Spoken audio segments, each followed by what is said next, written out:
మంగళదాయకః సంసారభయతః పాతు మృత్యుర్మృత్యుర్ముకేసరీ. ఇదం నృసింహ కవచం ప్రహ్లాదముఖమండితం భక్తిమాన్యః పఠేన్నిత్యం సర్వపాపైః ప్రముచ్యతే. పుత్రవాన్ ధనవాన్ లోకే దీర్ఘాయురుపజాయతే యం యం కామయతే కామం తం తం ప్రాప్నోత్య సంశయం. సర్వత్ర జయమాప్నోతి సర్వత్ర విజయీ భవేత్ భూమ్యంతరిక్ష దివ్యానాం గ్రహాణాం వినివారణం.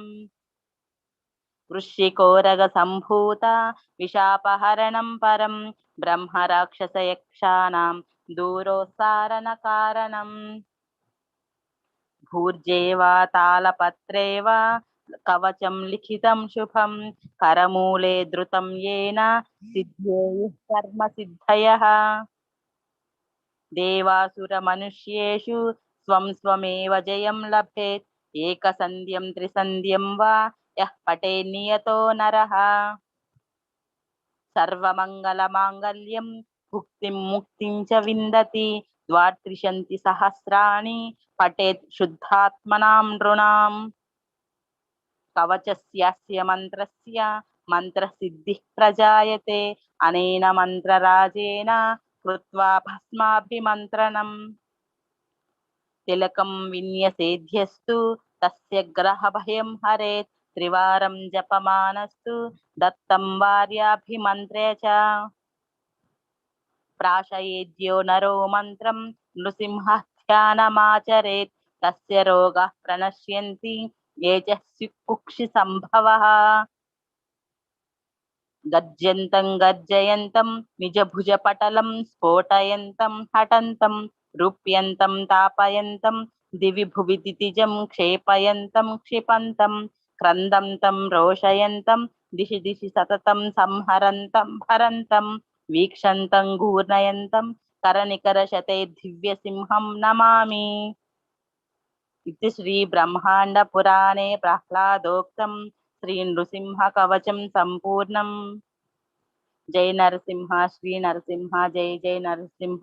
ప్రహ్లాదేశ జయ పద్మ ముఖ పద్మ భృంగ.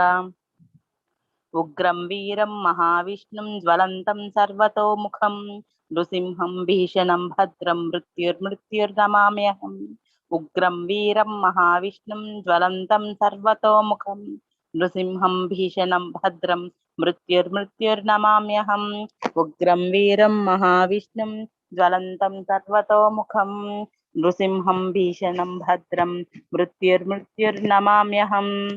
అపరాధ సహస్రాణి క్రియంతే అహర్నిశం మయా దాసోహ ఇతి మాం మత్వా క్షమస్వ మధుసూదన. ప్రతిజ్ఞ తవ గోవింద నమే భక్త ప్రణశ్యతి ఇతి సంస్మృత్య సంస్మృత్య ప్రాణాన్ సంధారయామి అహం. హరే కృష్ణ కృష్ణ కృష్ణ హరే హరే హరే రామ రామ రామ హరే హరే. హరే కృష్ణ ప్రభుజీ. హరే కృష్ణ. హరే కృష్ణ హరే కృష్ణ హరే కృష్ణ.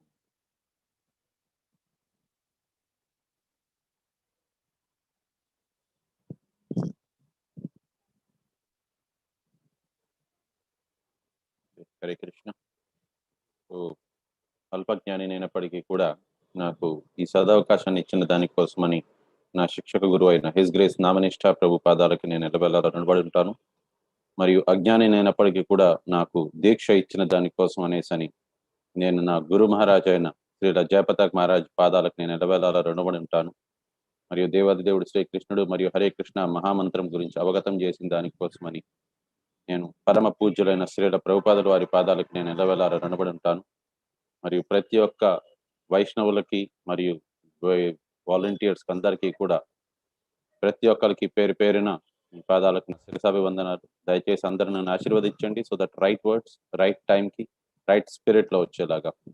ఓం అజ్ఞాన తిమిరంధస్య జ్ఞానాంజన శలాక చక్షుర్మిలితం येन తస్మై శ్రీ గురవే నమః. శ్రీ చైతన్య మనోభీష్టం స్థాపితం येन భూతలే స్వయం రూప కదా మహ్యం దదాతి స్వపదాంతికం. హే కృష్ణ కరుణా సింధు దీనబంధో జగత్పతే గోపేశ గోపిక కాంత రాధా కాంతా నమోస్తుతే. तप्त कांचन गौरांगी राधे वृंदावनेश्वरी वृषभानुसुति देवी प्रणमामि हरिप्रिय। वाञ्छाकल्पतरुभ्यश्च कृपा सिंधुभ्य एव च पतितानां पावनेभ्यो वैष्णवेभ्यो नमो नमः। नमः ओं विष्णुपदाय कृष्ण पृष्ठाय भूतले श्रीमते जयपताका स्वामिनीति नाम्नि। नमो आचार्य पदाय निताय कृप प्रदायते गौरकथा दामदाय नगर ग्रामतारिणे। नमः ओं विष्णुपादाय कृष्ण पृष्ठाय भूतले श्रीमतेर्भक्ति वेदांत स्वामिनीति नामिनि। नमस्ते सरस्वते देवे गौरवाणी प्रचारिणे निर्विशेष शून्यवादी पाश्चात्य देशतारिणे। श्री कृष्ण चैतन्य प्रभु नित्यानंद श्री अद्वैत गदाधर श्रीवास आदि गौर भक्त वृंदा। हरे कृष्णा कृष्णा कृष्णा हरे हरे, हरे राम राम राम हरे हरे। హరే కృష్ణ. సో ఈరోజు మనం చూడబోయేది 3వ అధ్యాయం కర్మయోగం. సో యాక్చువల్గా చెప్పాలి అని అంటే భగవద్గీత 2వ అధ్యాయంతో అయిపోయింది. మనకి 2వ అధ్యాయంతో భగవద్గీత పూర్తి అయిపోయింది. కానీ అర్జునుడికి ఇంకా కూడా కొన్ని డౌట్స్ ఉన్నాయి. దానికోసం అనేసని దాన్ని ఇంకొద్దిగా విశదీకరించి అడుగుతున్నారు అర్జునుడు కృష్ణుడిని. దానికోసం అని కృష్ణుడు కూడా ఏంటి అని అంటే దాన్ని ఇంకా కొద్దిగా ఎక్స్ప్లెయిన్ చేయాలి అనే ఉద్దేశంతోని ఇంకా భగవద్గీతను ముందుకు తీసుకెళ్తున్నారనమాట. సో ఇప్పటిదాకా ఏం జరిగింది దాన్ని జస్ట్ సమ్మరైజ్ చేద్దాము. అర్జునుడికి యుద్ధం చేసేదానికి ఇష్టం లేకుండా ఉన్నది. ఎందుకు అనంటే తన స్వజనుల్ని సంహరించాలి అనే దానికి అతనికి మనసు రావటం లేదు. తన తాతగారు, సొంత తాతగారిని ఎవరైనా సంహరించగలరా? అది కూడా వారి చేతుల మీదుగా వీరంతా కూడా పెద్ద అయ్యారు. వారి పెంచిన దాని ప్రకారంగానే వీరు ఈ పొజిషన్ లో ఉన్నారు. అది కాకుండా తన గురువు ఎవరైతే తనని దగ్గరుండి సర్వశ్రేష్ఠ ధనుర్ధారి చేసేదానికి అతను ప్రణం తీసుకున్నారో అలాంటి ప్రియమైన గురు అతన్ని సంహరించాలి ఇతనే అనంటే అర్జునుడికి అది కుదరటం లేదు. అది కాకుండా అర్జునుడు ఏంటి అనంటే చాలా చాలా మంచి వ్యక్తి. అతను సత్వగుణంలో ఉండే వ్యక్తి అన్నమాట. కాబట్టి అతనికి ఏంటి అనంటే న్యాచురల్ గా ఏంటి అనంటే తనకి ద్రోహం చేసినప్పటికీ కూడా తన అన్న తమ్ముళ్ళంటే ఆ ప్రేమ అనేది వస్తుంది. సో యాక్చువల్గా ఒక మంచి వైష్ణవులు అంటే వైష్ణవులు అని అంటే ఎవరు అంటే కృష్ణ భక్తులు. అందరికి డౌట్ రావచ్చు, నేను మామూలుగా వైష్ణవేభ్యో నమో నమః అందరికి వైష్ణవులకి పాదాలకు నా నమస్కారం అని అంటే ఓన్లీ వైష్ణవులకి మాత్రమే ఎందుకు అని అనుకోవచ్చు. వైష్ణవులు అని అంటే ఎవరైతే కృష్ణ భక్తి అనే దాంట్లో ఉంటారో, ఎవరైతే కృష్ణ కథ వినేదానికి ఆసక్తి చూపిస్తారో వాళ్ళందరూ వైష్ణవులే. సో దాని ప్రకారంగా వెళ్ళాలి అని అంటే మీరందరూ కూడా వైష్ణవులే. సో ఇక్కడ వైష్ణవుడు అతను ఇది పర్ఫెక్ట్ వైష్ణవ. కాబట్టి అర్జునుడికి ఏంటి అని అంటే అతనికి సహజంగానే వైష్ణవ అని అంటే పరదుఃఖ దుఃఖి. ఇంకొకరిని బాధల్లో చూసి అతను స్వయంగా బాధపడిపోతారనమాట. అది వైష్ణవుల తత్వం అది. కాబట్టి అర్జునుడికి కూడా ఏంటి అని అంటే వారు అన్యాయం చేశారు సరే, కాకపోతే వాళ్ళకి ఆ ఇది లేదు, తెలివితేటలు లేదు. కానీ మనకు ఆ తెలివితేటలు ఉంది కదా, మనం ఎందుకు ఆ పనులు చెయ్యాలి అనే ఉద్దేశంతోని అర్జునుడు అడుగుతున్నారనమాట. నేను వీటన్ని రీజన్స్ వల్ల నేను యుద్ధం చేయదలుచుకోలేదని. దానికి 2వ చాప్టర్ లో కృష్ణుడు ఒక్కొక్క దానికి ఒక్కొక్క ఆన్సర్ చెప్పారు. అర్జున, నువ్వు ఈ శరీరం అనుకుంటున్నావు కానీ అదే మిథ్య, నువ్వు శరీరం కాదు, నువ్వు ఆత్మవి అనేసని మొత్తం అంతా ఒక్కొక్కటి నీట్ గా చెప్పారనమాట. కానీ ఈ విషయాన్ని అర్థం చేసుకోవాలంటే ఎలా అర్థం చేసుకోవాలి మీరు అని అంటే ఫస్ట్ ఆఫ్ ఆల్ నువ్వు ఎవరివి అది తెలుసుకో. నువ్వు ఎవరివి తెలుసుకోవడం అనేది చాలా పెద్ద సీక్రెట్.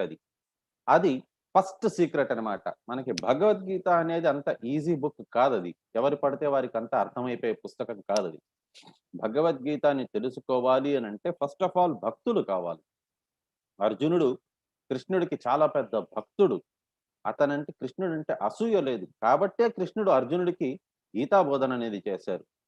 ఎవరు పడితే వారికి అంతా కూడా అర్థం కాదు. సో భక్తుడు కావాలన్నమాట ఫస్ట్. భక్తుడైనాక రెండోది ఏంటి అని అంటే అది గురు శిష్య పరంపరలోనే అది భగవద్గీత అనేది తెలుసుకోవాలి. గురు శిష్య పరంపర కాకుండా ఇంకెక్కడైనా తెలుసుకోవాలనే దానికి ప్రయత్నం చేసినా సరే కూడా మనకి భగవద్గీత సారాంశం అనేది మనకి అర్థం కాకుండా ఉంటుందన్నమాట అది. కాబట్టి గురు శిష్య పరంపర అనేది చాలా చాలా ఇంపార్టెంట్. ఈ 2 కాకుండా ట్రిపుల్ లాకింగ్ అంటారు భగవద్గీతకి. ఈ 3 లాక్స్ ఓపెన్ చేస్తేనే మనకి భగవద్గీత అనేది అదొక విశాలమైన గ్రంథం. అది అర్థం చేసుకోవాలంటే ఫస్ట్ 3 గేట్స్ ఉంటాయి. ఫస్ట్ గేట్ ఏంటి అని అంటే డివోటీ అవ్వాలి, భక్తుడు కావాలి భగవంతుడికి, కృష్ణుడికి. రెండో గేట్ ఏంటి అని అంటే అది గురు శిష్య పరంపర ద్వారా అర్థం చేసుకోవాలి. మూడో గేట్ ఏంటి అని అంటే అది మనకి triple locking system. So first lock ఏంటి? నిన్న మనం తెలుసుకున్నాము. మనం ఈ శరీరం కాదు, మనం ఆత్మ అనే విషయాన్ని పరిపూర్ణంగా మనం గ్రహించగలచాలి. అది తెలిస్తే మనకి ఇంకా నెక్స్ట్ 2 లాక్స్ అనేది చాలా ఈజీ అన్నమాట. సో నెక్స్ట్ 2 లాక్స్ ఏంటి? అది మనం కొద్దిగా మనం చూద్దామన్నమాట. సో ఇది అందుకోసం అనేసని భగవంతుడు ఏం చెప్పారనంటే, "నువ్వు ఈ శరీరానివి కాదు, నువ్వు ఆత్మవి అర్జున. కానీ ఈ విషయాన్ని అర్థం చేసుకోవాలి అనంటే, నీకు ఇంకా ఈజీ ఎప్పుడవుతుందనంటే, నువ్వు భగవంతుడికి అంటే నాకు, అతనికి కృష్ణుడికి శరణాగతి పొందితేనే మనకంతా కూడా భగవద్గీత అనేది అర్థమవుతుంది. ప్లస్ భక్తియుక్త సేవ అనేది మనం చేయగలం. భక్తియుక్త సేవ అనేది ఎప్పుడైతే చేస్తామో, అప్పుడు మనకి ఈ శరీరం మీద వ్యామోహం తగ్గి, మనం ఆత్మ అనే విషయాన్ని మనం తెలుసుకుంటాము. అందుకోసమని అక్కడ నుంచి స్టార్ట్ అయింది భగవద్గీత. అసలు ఒరిజినల్ భగవద్గీత ఇప్పుడు యాక్చువల్‌గా స్టార్ట్ అయింది. నిన్న రెండవ అధ్యాయంలో జస్ట్ సూచావాచ్యంగా ఒక మాట రూపంలో చెప్పారన్నమాట. భక్తుడివైపో నువ్వు, భక్తుడివయ్యావు అనంటే భగవంతుని కోసం అనేసని నువ్వు ఏది చేసినా భగవంతుడి ప్రీతి కోసం చెయ్యి నువ్వు అని చెప్పనన్నారు. కర్మణ్యేవాధికారస్తే మా ఫలేషు కదాచనః.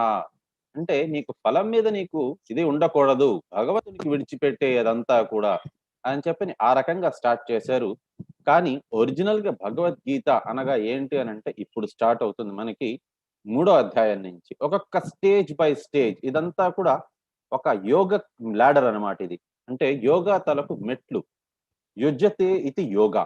అంటే ఏంటి అనంటే యోగా అనంటే ఏంటి అనంటే భగవంతుడు, భక్తుడు కలిసారు అనంటే లేక భగవంతుడు తనకు రిప్రజెంటేటివ్ అంటే ఒక బోనఫైడ్ ఆచార్య ఇంకా తన భక్తుడు ఎప్పుడైతే కలుస్తారో అప్పుడు దాన్ని యోగము అని అంటారు. మామూలుగా సంస్కృతంలో యోగము అని అంటే 2 యాడ్ చేయడం అన్నమాట.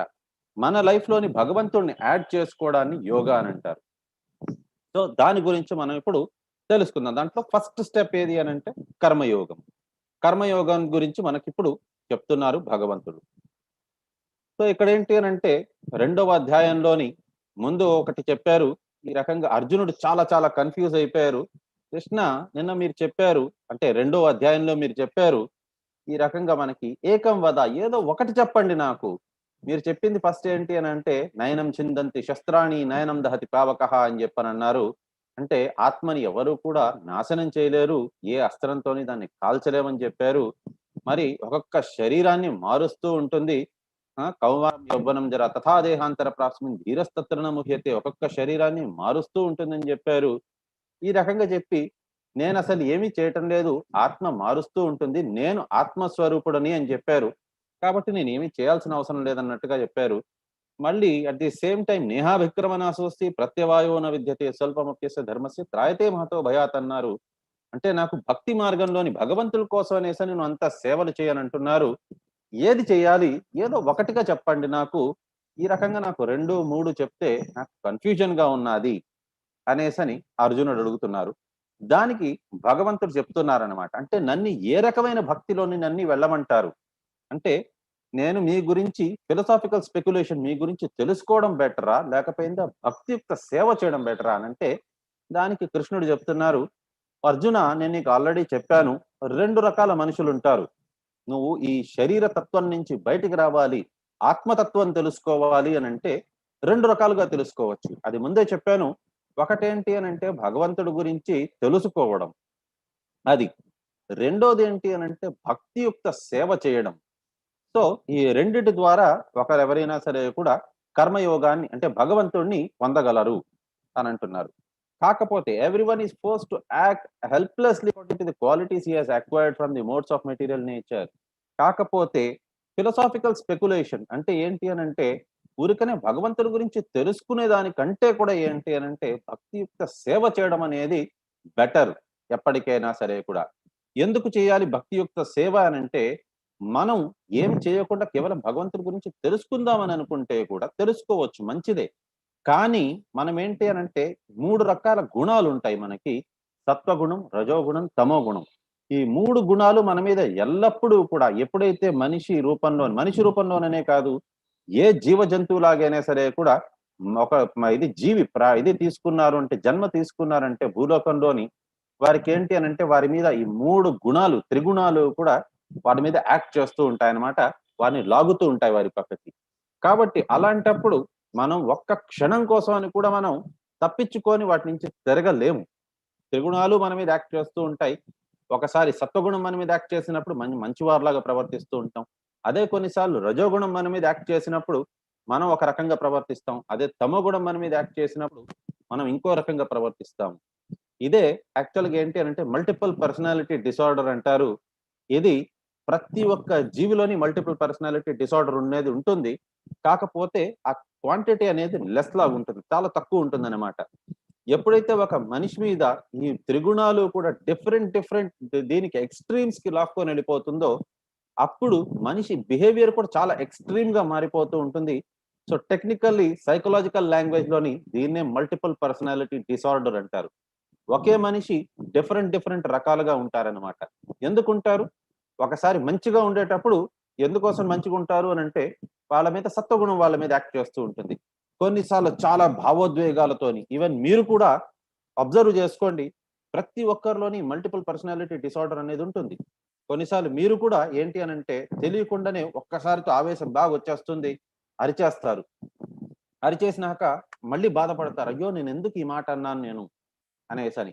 కొన్నిసార్లు ఏంటి అనంటే తెలియకుండానే ఇంకొకరికి మనం ఇబ్బంది కలిగించాలి అన్నట్టుగా ఆ ఆలోచనలు కూడా మనకొస్తూ ఉంటాయి. ఆ! మనకు యాక్చువల్‌గా చెప్పాలనంటే మన నేచర్ అది కాదు. ఒకరికి ఇబ్బంది పెట్టే నేచర్ కాదు. కానీ కొన్ని సార్లు మనకేంటి అనంటే తెలియకుండానే అసూయ భావం, కొన్నిసార్లు కోపము, ఆవేశం, ఇంకొకళ్ళని హార్మ్ చేయాలి అనేసని, ఇంకొకరిని తప్పులు పట్టాలి అనేసని, అలాంటి ఆలోచనలంతా కూడా మనకొస్తూ ఉంటాయి. అది ఎందువల్ల వస్తాయి అనంటే, ఈ త్రిగుణాలు మన మీద యాక్ట్ చేస్తున్న దాని వల్ల. కాబట్టి ఈ రకంగా ఉండేటప్పుడు మనం ఏంటి అనంటే, భగవంతుడి గురించి కేవలం ఒక దగ్గర కూర్చొని మనం ఏ పని చెయ్యకుండా భగవంతుడి గురించి తలుచుకుంటూ ఉండడం అనేది అది కష్టసాధ్యమైనది. అది చెయ్యలేము. కాబట్టి మనం ఏం చేయాలి? డివోషనల్ సర్వీస్ ఏది చేసినా సరే కూడా భగవంతుని కోసం అనేసని చేస్తూ ఉన్నాము అనంటే, అది బెస్ట్ వే అనేసని చెప్తున్నారనమాట. దాంట్లోనే ఇంకా కొద్దిగా ముందుకెళ్తాము. సో, ఒకవేళ లేదు నేను నా ఇంద్రియాలన్నిటిని కంట్రోల్ చేసుకొని, నేనెక్కడైనా అడవిలో కూర్చొని నేను ధ్యానం జేస్తాను. ఇదంతా కూడా మనకు చెప్పింది దేని గురించి అనంటే, కర్మ సన్యాసం. కర్మ సన్యాసం గురించి చెప్పారు. ఇప్పుడు యాక్చువల్‌గా కూడా మీరు ఒకవేళ ఎక్కడైనా చూసినట్లయితే ఎస్పెషల్లీ కుంభమేళా అలాంటి జగాకెళ్లారు అనంటే, సన్యాసులకి అలాంటి వాళ్ళకి చాలా చాలా వాల్యూ ఇస్తారు వాళ్ళు. సన్యాసులంటే ఎవరనంటే బట్టలంతా గూడా ఇప్పేసి అడవిల్లోనెక్కడో హిమాలయాల్లో ఉండి వాళ్ళు తపస్సు చేస్తూ ఉంటారంటారు. వారికి ఎక్కువ వాల్యూ ఇస్తారనమాట. వారు గొప్ప గొప్ప యోగులు అన్నట్టుగా వాళ్ళనే మెచ్చుకుంటూ ఉంటారు. కానీ ఇక్కడ కృష్ణుడు చెప్తున్నారు, ఈ రకంగా ఉండడం అనేది చాలా చాలా తప్పు. అది కరెక్ట్ కాదది అనేసని చెప్తున్నారు. ఎందుకు అనంటే ఎక్కడికెళ్ళినా సరే కూడా ఈ త్రిగుణాలనేది మన మీద యాక్ట్ చేస్తూనే ఉంటాయి. మన కర్మని మనం విడిచిపెట్టుకొని మనం ఆ రకంగా ఉండలేము అనేసని ఈవెన్ ఒక్క క్షణం కోసం కూడా ఇంతకు ముందు దీంట్లోని కూడా చూడండి. Not even for a moment even ఒక్క క్షణం కోసం కూడా మనం ఈ రకంగా ఏమీ చేయకుండా ఉండలేము. ఏదో ఒకటి చేయాల్సిందే ఉంటుంది మనకి. మనం వెళ్ళినా సరే కూడా ఖాళీగా కూర్చున్నా సరే కూడా మన మనసు మనతో పాటే ఉంటుంది. ఈ త్రిగుణాలు మనసు మీద యాక్ట్ చేస్తూనే ఉంటాయి. కాబట్టి మనకు ఆలోచనలు ఇటు అటు కదులుతూనే ఉంటాయన్నమాట. సో దానికోసమని ఈ రకంగా ఇంకొక శ్లోకం చెప్పున్నారు. కర్మేంద్రియాణి సంయమ్య ఏ ఆస్తే మనసా స్మరాన్ ఇంద్రియార్థాన్ విమూఢాత్మా మిథ్యాచారస ఉచ్యతే. అంటే ఎవరైతే ఈ రకంగా కంట్రోల్ చేసుకొని ఫోర్స్‌ఫుల్ గా వాళ్ళేంటి అనంటే వాళ్ళ ఇంద్రియాలన్నిటిని కంట్రోల్ చేసుకొని నేనుంటాను. ఆత్మ నిగ్రహం చేసుకొని ఉంటాను. నాకొద్దు. ఇంకేది వద్దు నాకు అని అనుకోని ఫోర్స్‌ఫుల్‌గా కంట్రోల్ చేయాలి అని అనుకుంటారో, అలాంటి వారికి ఫోర్స్‌ఫుల్‌గా వాళ్ళు ఎంత ట్రై చేసినా సరే కూడా వాళ్ళ వల్ల కాదది. ఎందుకు కాదు అనంటే వాళ్ళ మనసు ఇంకా కూడా కేవలం ఇంద్రియ తృప్తి కోసం అనేసని ఆలోచిస్తూ ఉంటుందన్నమాట. అలాంటప్పుడు అలాంటి వాళ్ళు ఎవరైతే ఫోర్స్‌ఫుల్‌గా కంట్రోల్ చేయాలనుకుంటారు. కానీ వాళ్ళ మనసు స్టిల్ ఇంద్రియ భోగాల మీద అంటే ఎక్కడో దగ్గర కూర్చొనుంటారు. ఇప్పుడు మనం కూడా ఏంటి ఏదైనా ఆఫీస్ పనో లేకపోతే ఇంకేదైనా సరే కూడా ఒకటి పని చేయాలని అనుకుంటాము. కానీ మధ్యలోనే ఒక వాట్సాప్ మెసేజ్ వస్తుంది. లేకపోతే జపం చేయాలనుకుంటాము. మధ్యలో ఒక వాట్సాప్ మెసేజ్ వస్తుంది. చూస్తాం ఏమొచ్చింది. లేకపోయిందా ఇంకెక్కడో ఎవరో ఏదో మాట్లాడుకుంటూ ఉంటారు. మనం ఒకసారి ఎళ్లి జస్ట్ వాళ్ళు ఏం మాట్లాడుకుంటున్నారో వినాలనుకుంటాము. ఇవంతా ఏంటి అనంటే ఇంద్రియ భోగ వస్తువులనమాట ఇవంతా కూడా. లేకపోయిందా ఎవరైనా ఆడవారు వెళ్తున్నారంటే వాళ్ళ గురించి ఆలోచిచ్చేది. అదంతా కూడా ఏంటంటే ఇంద్రియ భోగ వస్తువులు. ఆ రకంగా ఎవరైతే వారు ఇంద్రియాల్ని మొత్తం అంతా కంట్రోల్ చేస్తున్నాను అని అనుకుంటారో, బట్ స్టిల్ కంట్రోల్ చేయలేకుండా వాళ్ళకి ఇంద్రియ భోగమైన వస్తువుల మీద వారి ఆలోచన వెళ్ళిపోతూ ఉంటుందో, అలాంటి వాళ్ళని మిథ్యాచార అని అంటారు. అంటే కేవలం ప్రదర్శనాత్మకంగా వాళ్ళు ఈ రకంగా సన్యాసం తీసుకున్నట్టుగా. అది కరెక్ట్ కాదు అని అంటారనమాట. యాక్చువల్‌గా చెప్పాలి అనంటే ఇతను ఆహ్, ఆహ్, ఇది భరత్ మహారాజ్. యాక్చువల్‌గా భరత్ మహారాజ్ మిథ్యాచారి కాదు. అతనేంటి అనంటే ఒకసారి అడవికి అతను యాక్చువల్‌గా చెప్పాలంటే చాలా మంచి గొప్ప భక్తుడు అతను. 9 స్టేజెస్ ఉంటాయి డివోషన్‌కి. అతను ఆ ఆల్‌మోస్ట్ 8వ స్టేజ్‌లో ఉండే అన్నమాట అతను. భావ అనే స్టేజ్‌లో ఉండే అన్నమాట. నెక్స్ట్ స్టేజ్ అంటే ప్రేమ. ప్యూర్ డివోషనల్ సర్వీస్ అన్నమాట అది. అంత స్థాయికెళ్ళిపోయారు. కానీ అతనేంటి అనంటే, ఇంకా మనం ఇక్కడుండి ఇంట్లో ఉండి అతను రాజు యాక్చువల్‌గా భరత్ మహారాజు. అతనేమనుకున్నారంటే, వద్దు ఈ రాజ్యం అంతా మనకి సుఖాలనే మనకిస్తూ ఉంటుంది.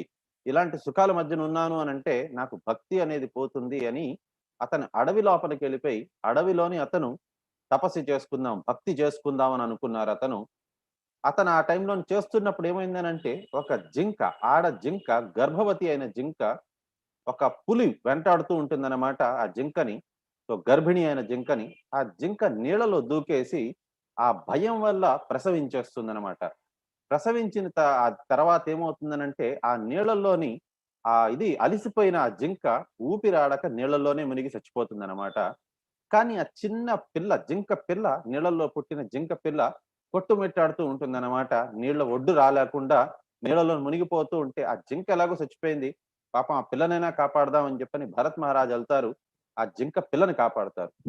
కాపాడిన తర్వాత అతనేం చేయాలి అనంటే, ఏదో కొద్దిగా గడ్డి అలాంటివి పెట్టేసి, దాని జీవితానికి దానికి వదిలేయాలి. కానీ అతనేం చేస్తారంటే, అయ్యో పాపం చిన్న జింక పిల్ల అది అడవిలో ఎలా బ్రతుకుతుందో ఏమో, ఏ పులో వచ్చి సంహరించేయొచ్చు. కాబట్టి దాన్ని చూసుకోవాలి అని అనుకోని దగ్గరుండి ప్రతిరోజు చూసుకుంటూ ఉంటారు. అతని యజ్ఞము, యాగము ఏది చేస్తున్నా సరే కూడా మధ్యలో ఒక కన్ను వేసి ఉంచుతారనమాట. ఆ జింక పిల్ల క్షేమంగానే ఉందా లేదా అని చెప్పని. సో దీనివల్ల ఏమైంది అనంటే అతను మానసికంగా అంతా కూడా జింకకే అట్రాక్ట్ అయిపోయి ఉన్నారు. ఆ జింక పిల్లకి. ఆ జింక పిల్ల కూడా ఏంటి అనంటే ఇతని చుట్టుపక్కలే తిరుగుతూ ఉంటుందన్నమాట. నైవేద్యానికి ఏదైతే పెట్టాలని తెస్తారో అది కొద్దిగా తినేసేయడము. అలాంటివంతా చేస్తూ ఉంటుందన్నమాట. దానివల్ల ఏంటి అనంటే ఇతను పూర్తిగా జింక పిల్లకే అట్రాక్ట్ అయిపోయి, అయ్యో పాపం చిన్న జింక పిల్ల అనేసని దాని పక్కనే ఉంటారనమాట. ఆఖరికి ప్రాణాలు ఎప్పుడైతే విడిచిపెట్టే సమయం వస్తుందో, ఆ జింక గురించే ఆలోచిస్తూ, అతను ఆఖరికి వచ్చే జన్మలో జింకగా పుడతారనమాట. దాని తర్వాత ఆ జన్మలోనే అతను తెలుసుకుంటారు. అయ్యయ్యో! చాలా పెద్ద తప్పు చేశాను నేను. కాకపోతే అతనికేంటి అనంటే, ఒక గొప్ప భక్తుడు కాబట్టి పూర్వ జన్మది కూడా అతనికి గుర్తుంటుందనమాట అది. ఎవరికీ గుర్తుండదు. కానీ భక్తులకు మాత్రం గుర్తుంటుంది. పరమ భక్తులకి వారు ఏం చేసేవారు అనేసని. కాబట్టి అతను ఈ జన్మలోని మనం ఈ రకంగా చెయ్యకూడదు అని జెప్పని ఒక ముని ఆశ్రమంలోని కేవలం వారు పెడితే ప్రసాదం పెడితే అది మాత్రమే తిని ఆ రకంగా దేహాన్ని త్యాగం చేసిన తర్వాత వచ్చే జన్మలోనే అతను గొప్ప భక్తుడయ్యి అతను మళ్ళీ భగవద్ధామానికి చేరుకుంటాడు. ఈ రకంగా కానీ ఏంటి అనంటే మనం ఎప్పుడైతే పరిపూర్ణంగా భక్తి అనేది లేకుండా మనం ఆటోమేటిక్ కంట్రోల్ చేసుకుందాం అని అనుకుంటాం. కానీ మనం ఎప్పుడైతే ఇంద్రియ భోగ వస్తువుల మీద మనం ఆలోచిస్తూ ఉంటామో అప్పుడు అలాంటి వాళ్ళని మిథ్యాచార అని అంటారు. ఈవెన్ విశ్వామిత్రుడు అతనేంటి అనంటే తన ఇతని దగ్గర అంటే ఆహ్, రాముడి తాలూకు గురువు అతని పేరు హ్మ్. రాముడు గురువు పేరేంటి? వశిష్ఠ మహాముని. సో, వశిష్ఠ మహామునితోని కంపేర్ చేసుకొని, వశిష్ఠ మహాముని కాదు గొప్ప గురువు. నేను కూడా ఒక పెద్ద గురువునవుతాను నేను. నేను కూడా పెద్ద ఋషినవుతాను అని చెప్పని కేవలం ఆ కాంపిటీషన్ మోడ్‌లో వచ్చి అతనేం చేస్తారు అనంటే, అతను కూడా ఈ రకంగా ఇంద్రియాలన్నిటిని కంట్రోల్ చేసుకుందాం అనుకోని గొప్ప బ్రహ్మర్షి అయితే అవుతారు. కానీ అతను కూడా ఒక మిథ్యాచారిలాగా అయిపోయిన దానివల్ల ఏమవుతుందనంటే, అతను కూడా ఇది మా దీనికి అంటే మేనక దీంట్లోని ఆమె దీంట్లోని పడిపోయి, మోహంలో పడిపోయి, మొత్తానికి అతను భక్తియుక్త సేవని కొంతకాలమైనా సరే కూడా వదిలేయడం అనేది జరుగుతుందనమాట. ఈ రకంగా మనం ఎప్పుడైతే ఫోర్స్‌ఫుల్‌గా కంట్రోల్ చేసుకొని, బట్ స్టిల్ ఇంద్రియ భోగం వస్తువుల మీదకి మనకి ఆలోచన వెళ్తుందో, అలాంటి వాళ్ళని మిథ్యాచార అని అంటారనమాట. కానీ భగవంతుడు చెప్తున్నారు, ఈ రకంగా చేసేదానికంటే కూడా బెటర్ ఏంటి అని అంటే, if a sincere person tries to control the active senses by the mind, మనసుని మొత్తం అంతా కూడా వాళ్ళు లగ్నం చేసి ఉంచాలి. ఏ రకంగా అంటే, and begins karmayoga in Krishna consciousness without attachment. అంటే మనం ఏది చేసినా సరే కూడా భగవంతుని సంతృప్తి కోసం అనేసని చెయ్యాలి అని ఎప్పుడైతే ఆలోచిస్తారో, భగవంతుడి సంతృప్తి కోసం అని, మన సంతృప్తి కోసం అని కాదు. ఏది చేసినా భగవంతుడి కోసం చేద్దాం. ఫర్ ఎగ్జాంపుల్, ఇప్పుడు ఆఫీస్‌కెళ్ళాలి. మనం ఆఫీస్‌కెళ్దాం. కానీ భగవంతుని కోసం అనేసని దాన్ని అర్పిద్దాం మనం. ప్రసాదం మనం భోగం ఇంట్లోని భోజనం చేస్తాం. భోజనం అంటే ఏంటి అనంటే భోగం. దేవుడికి నైవేద్యం పెట్టకుండా తినేదాన్ని భోగం అంటారు. అది తినే వస్తువుల్ని భోజనం అని అంటారనమాట. ఈ రకంగా మనం భోగం చేసేదానికంటే కూడా దాన్ని భగవంతుడికి నైవేద్యం పెట్టుకొని దాన్ని స్వీకరించామనంటే దాన్ని ప్రసాదం అంటారు. సో, ఆ రకంగా మనం స్వీకరించొచ్చు. ఏది చేసినా సరే కూడా భగవంతుని కోసం మనం చేసాము అనంటే, భగవంతుని సంతృప్తి కోసం అనేసని మనం చేసామనంటే, దాన్ని పర్ఫెక్ట్ కర్మయోగ అని అంటారనమాట. అది బెటర్ అనేసని కృష్ణుడే చెప్తున్నారనమాట అది. అది కాకుండా కృష్ణుడు ఇంకా చెప్తున్నారు, "perform your prescribed duty, for doing so is better than not working." విధియుక్త సేవలు ఏదైతే ఉన్నాయో అది నువ్వు చేయవయ్యా. నువ్వు అది చేసిన దాని వల్ల ఏమవుతుందనంటే, నీకు అది కూడా ఏది చేసినా సరే కూడా నువ్వు అది కర్మయోగంలాగా అంటే భగవంతుని కోసం అనేసని చెయ్యి. నువ్వు ఒక క్షత్రియుడివి. క్షత్రియుడు ధర్మం ఏంటి అనంటే యుద్ధం జేయడం. కాబట్టి నువ్వు యుద్ధం చెయ్యి.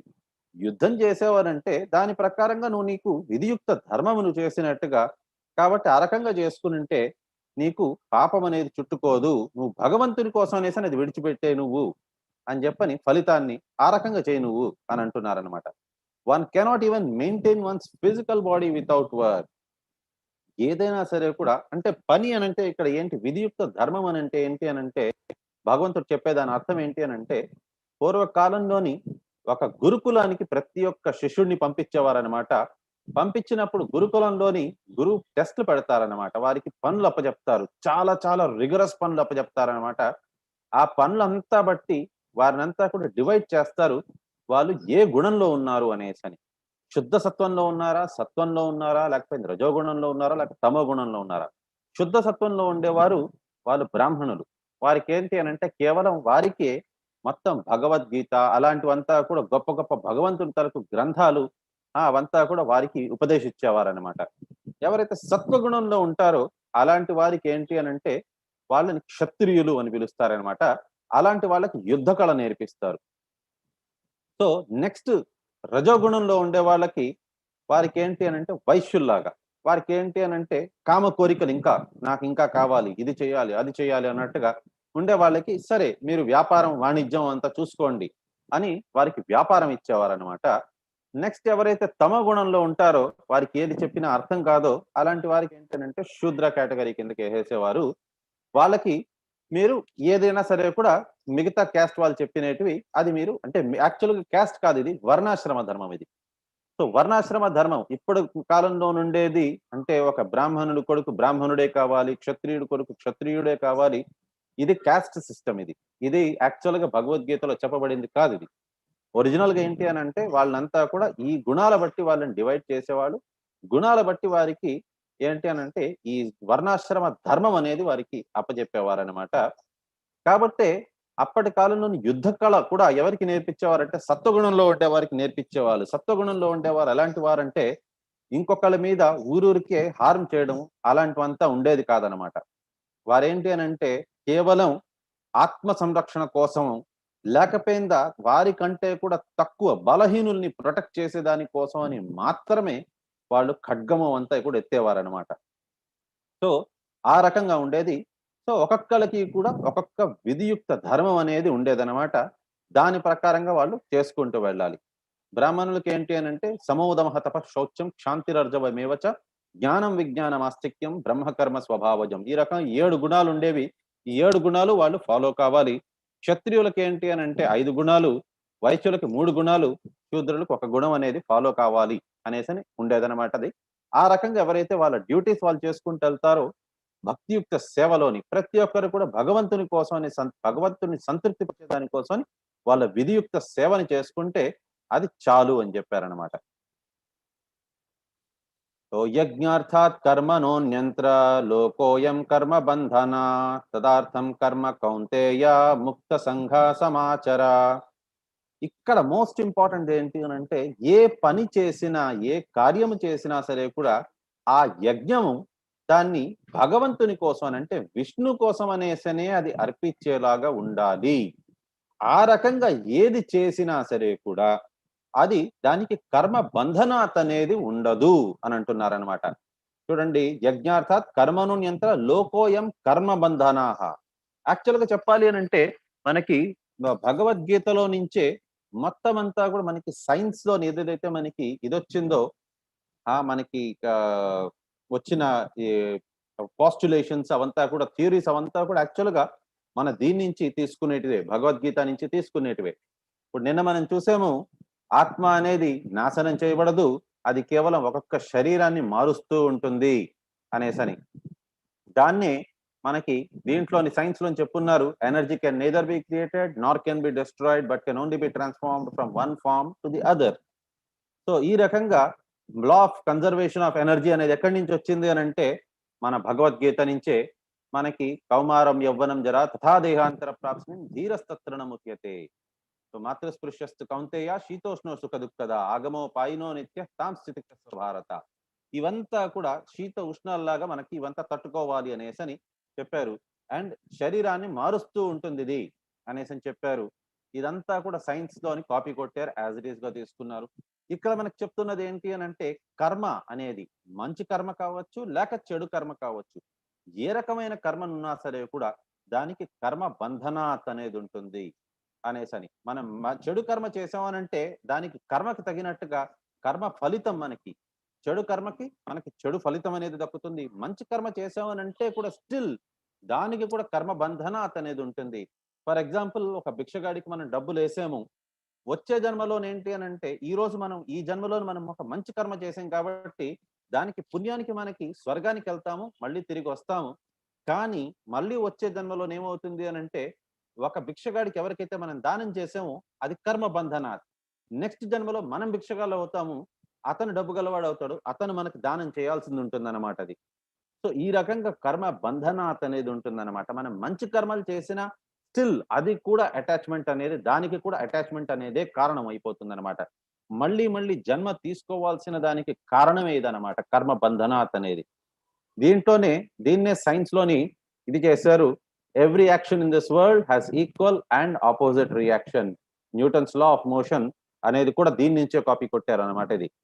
కాకపోతే అదే గాని మనం విష్ణుకి నైవేద్యం పెట్టినట్టుగా చేసామనంటే, యజ్ఞం లాగా చేసాము అనంటే అదేంటి అనంటే మనకి దానికి కర్మ బంధనాత్ అనేదే ఉండదు. ఫ్రీ ఫ్రమ్ బాండేజ్, ప్రతి ఒక్క కర్మ బంధనాత్ నుంచి మనం ముక్తులం అయిపోతాము అనేసని కృష్ణుడు చెప్తున్నారు దీన్ని.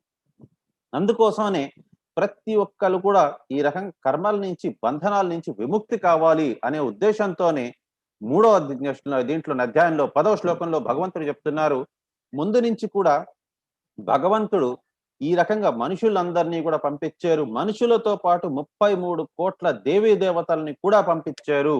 ఎందుకు పంపించారు అనంటే, ఈ రకంగా భగవంతుడే చెప్తున్నారు. ఎందుకు అనంటే వారు ఈ రకంగా యజ్ఞాలు చేయాలి, విష్ణువుని సంతృప్తి చెందే దానికోసం అనేసని, అనగా కృష్ణుడిని సంతృప్తి చెందించే దానికోసం అని యజ్ఞం చెయ్యాలి అనేసనే పంపించాను. సో దాట్ వీళ్ళు ఒక్కొక్కరు కూడా ఒక్కొక్క రకమైన యజ్ఞాలు చేయించి విష్ణుని సంతృప్తి పరుస్తారు. దానివల్ల వాళ్ళకి కూడా ఏంటి అని అంటే సంతోషంగా ఉండగలరు అనే ఉద్దేశంతో 33 కోట్ల దేవీ దేవతల్ని కూడా సృష్టించబడ్డారనమాట వాళ్ళు. యజ్ఞాశిష్టాసినా సంతో ముచ్యంతే సర్వ కిల్బిషైః భుంజతే తేత్వ ఆఘనం పాపం ఏ పచంతాత్మ కారణాత్. అంటే భక్తులు భగవంతుని భక్తులకి ఏంటి అని అంటే వారు అన్ని రకాల పాపాల నుంచి విముక్తులైపోయి ఉంటారు. ఎందుకోసమని అంటే వారు కేవలం భగవంతుడికి ఏది తిన్నా సరే కూడా తినే కంటే ముందు దాన్ని భగవంతుడికి అర్పణం చేస్తారు. అర్పణం చేసిన దాన్ని వాళ్ళు స్వీకరిస్తారు. దానివల్ల ఏమవుతుందనంటే అన్ని రకాల పాపాల నుంచి వారు విముక్తి పొందుతారు. ఎవరైతే ఈ రకంగా భగవంతుడికి అర్పించకుండా తింటారో వారు అన్ని రకాలుగా కేవలం పాపాలని మాత్రమే తింటున్నారు అనేసని మనకి 3వ అధ్యాయం 13వ శ్లోకంలోని భగవంతుడు చెప్తున్నారనమాట. కాబట్టి ప్రతి ఒక్కటి ఏదైనా సరే కూడా తినే ముందు భగవంతుడికి అది అర్పించాలన్నమాట అది. కొన్ని శ్లోకాలున్నాయి. ఆ రకంగా సింపుల్‌గా శ్లోకాలు చదువుకొని భగవంతుడు కాకపోతే ఏం స్వీకరిస్తారు? మీట్, నాన్ వెజ్, గుడ్డు అలాంటివి స్వీకరించరు. భగవంతుడు స్వీకరించేది కేవలం వెజిటేరియన్ డిష్ అలాంటి వాటితోని చేసేవన్నమాట. పత్రం, పుష్పం, ఫలం, తోయం. ఏది నైవేద్యం పెట్టాలన్నా సరే కూడా పత్రం ఫస్ట్ ఇంపార్టెంట్ భగవంతునికి పత్రం. ఆకు అంటే ఏ ఆకు? తులసాకు. ఏది నైవేద్యం పెట్టాలన్నా ఒక తులసాకు వేసి సింపుల్ వంటకం ఏది చేసినా సరే కూడా అది నైవేద్యం పెట్టేయొచ్చు మీరు. ఒక్క తులసాకు తీసి, తులసి దళం తీసి ఆ భోజనం వంటకం మీద వేసి భగవంతుడికి అర్పించారు అనంటే, భగవంతుడికి కాకపోతే భక్తియుక్త సేవతోని మీరు అర్పించాలన్నమాట అది. సో, ఈ రకంగా మీరు అర్పిస్తే భగవంతుడు ఖచ్చితంగా దాన్ని స్వీకరిస్తారు. అది స్వీకరించిన తర్వాత దాన్ని మీరు స్వీకరించారు అనంటే, అది అన్ని రకాల పాపాల నుంచి విముక్తులైపోతారు మీరు. అలాంటి ప్రసాదం మీరు స్వీకరిస్తే మీకు ఏ రకమైన పాపము చుట్టుకోదు. ఎందుకనంటే వెజిటేరియన్ తినేవాళ్ళు కూడా అనుకోవచ్చు, సరే మేమైతే వెజిటేరియన్ తింటున్నాము, మాకేం పాపం లేదు కదా! అని అనుకోవచ్చు. నాన్ వెజిటేరియన్ వాళ్ళకి మాత్రమే పాపం చుట్టుకోవచ్చు. వెజిటేరియన్ తినే వాళ్ళకి మాకేం పాపం చుట్టుకోదు అని. కాకపోతే మనం అర్థం చేసుకోవాల్సింది ఏంటి అనంటే, నాన్ వెజిటేరియన్ తినేవారికి ఎవరికి పాపం చుట్టుకుంటుంది అనంటే, నేను సంహరించటం లేదు కదా! ఆ జంతువుని. మరి నేను కేవలం వండుకొని తింటున్నాను. లేకపోయింది నా భార్య వండింది నేను తింటున్నాను. నాకెందుకు పాపం చుట్టుకుంటుంది అని అనుకోవచ్చు. యాక్చువల్‌గా ఏంటి అనంటే 5 రకాల వారికంతా కూడా నాన్ వెజ్ తినే వారికి పాపాలు చుట్టుకుంటాయి.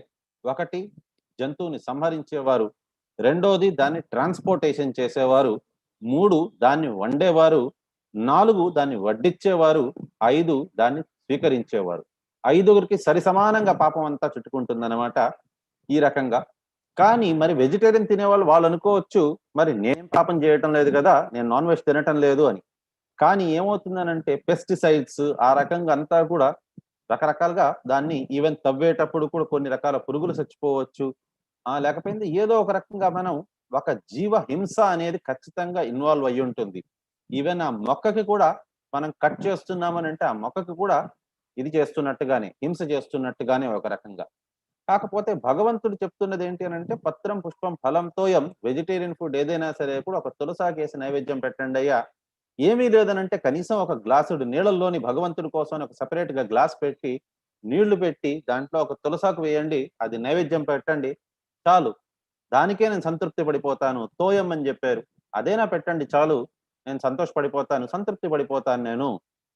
దాన్ని మీరు స్వీకరించినా సరే కూడా, అది కూడా ప్రసాదం కిందకే లెక్కవుతుంది అని. అందుకోసమే మీరు చూసినట్లయితే ఎస్పెషల్లీ మన తెలుగు రాష్ట్రాల్లోని ఎవరైనా సరే కూడా పోతున్నారు అనంటే, వారికి గంగా నీళ్ళైనా తాగిపిస్తారు. గంగ నీళ్ళు ఇంట్లో లేదు అనంటే, ఒక తులసాకుని వేసి ఆ నీళ్ళైనా తాగిపిస్తారు. తులసాకు వేయగానే నీళ్ళల్లోని అది ప్రసాదం అయిపోతుందది. ప్రసాదం అయిపోయింది అనంటే అది గంగతో సమానం అయిపోతుందనమాట ఆ నీరు. కాబట్టి ఆ నీరుని తాగిపిస్తారనమాట.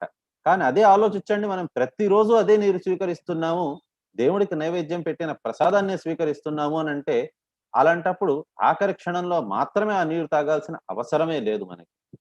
కాబట్టి ఈ రకంగా ప్రతి ఒక్క భక్తుడు కూడా ఈ రకమైన పాపాల నుంచి విముక్తులైపోయారు అనేసని చెప్తున్నారనమాట. అన్నాద్ భవంతి భూతాని పర్జన్యాద్ అన్న సంభవః యజ్ఞాద్ భవంతి పర్జన్యో యజ్ఞః కర్మ సముద్భవః. అంటే all the living body subsist on food grains. ప్రతి ఒక్క మనిషికి కూడా బ్రతకాలి అనంటే, ప్రతి ఒక్క జీవరాశికి కూడా ఏంటి అనంటే అన్నం కావాలనమాట తినేదాని కోసమని. కానీ ఆ అన్నం అంతా ఎక్కడి నుంచి వస్తుంది అనంటే వర్షాల నుంచి వస్తుంది. కానీ ఆ వర్షాలు ఎక్కడి నుంచి వస్తాయి అనంటే ఇక్కడ కృష్ణుడే చెప్తున్నారు యజ్ఞం నుంచి వస్తుంది అని. కానీ యజ్ఞం ఎక్కడి నుంచి వస్తుంది అనంటే ప్రతి ఒక్కడు కూడా వాళ్ళ విధియుక్త సేవలు వాళ్ళు చేస్తున్నారనంటే భగవంతుడి సంతృప్తి కోసం చేస్తున్నారు అనంటే అది యజ్ఞం అవుతుంది అనేసని చెప్తున్నారు.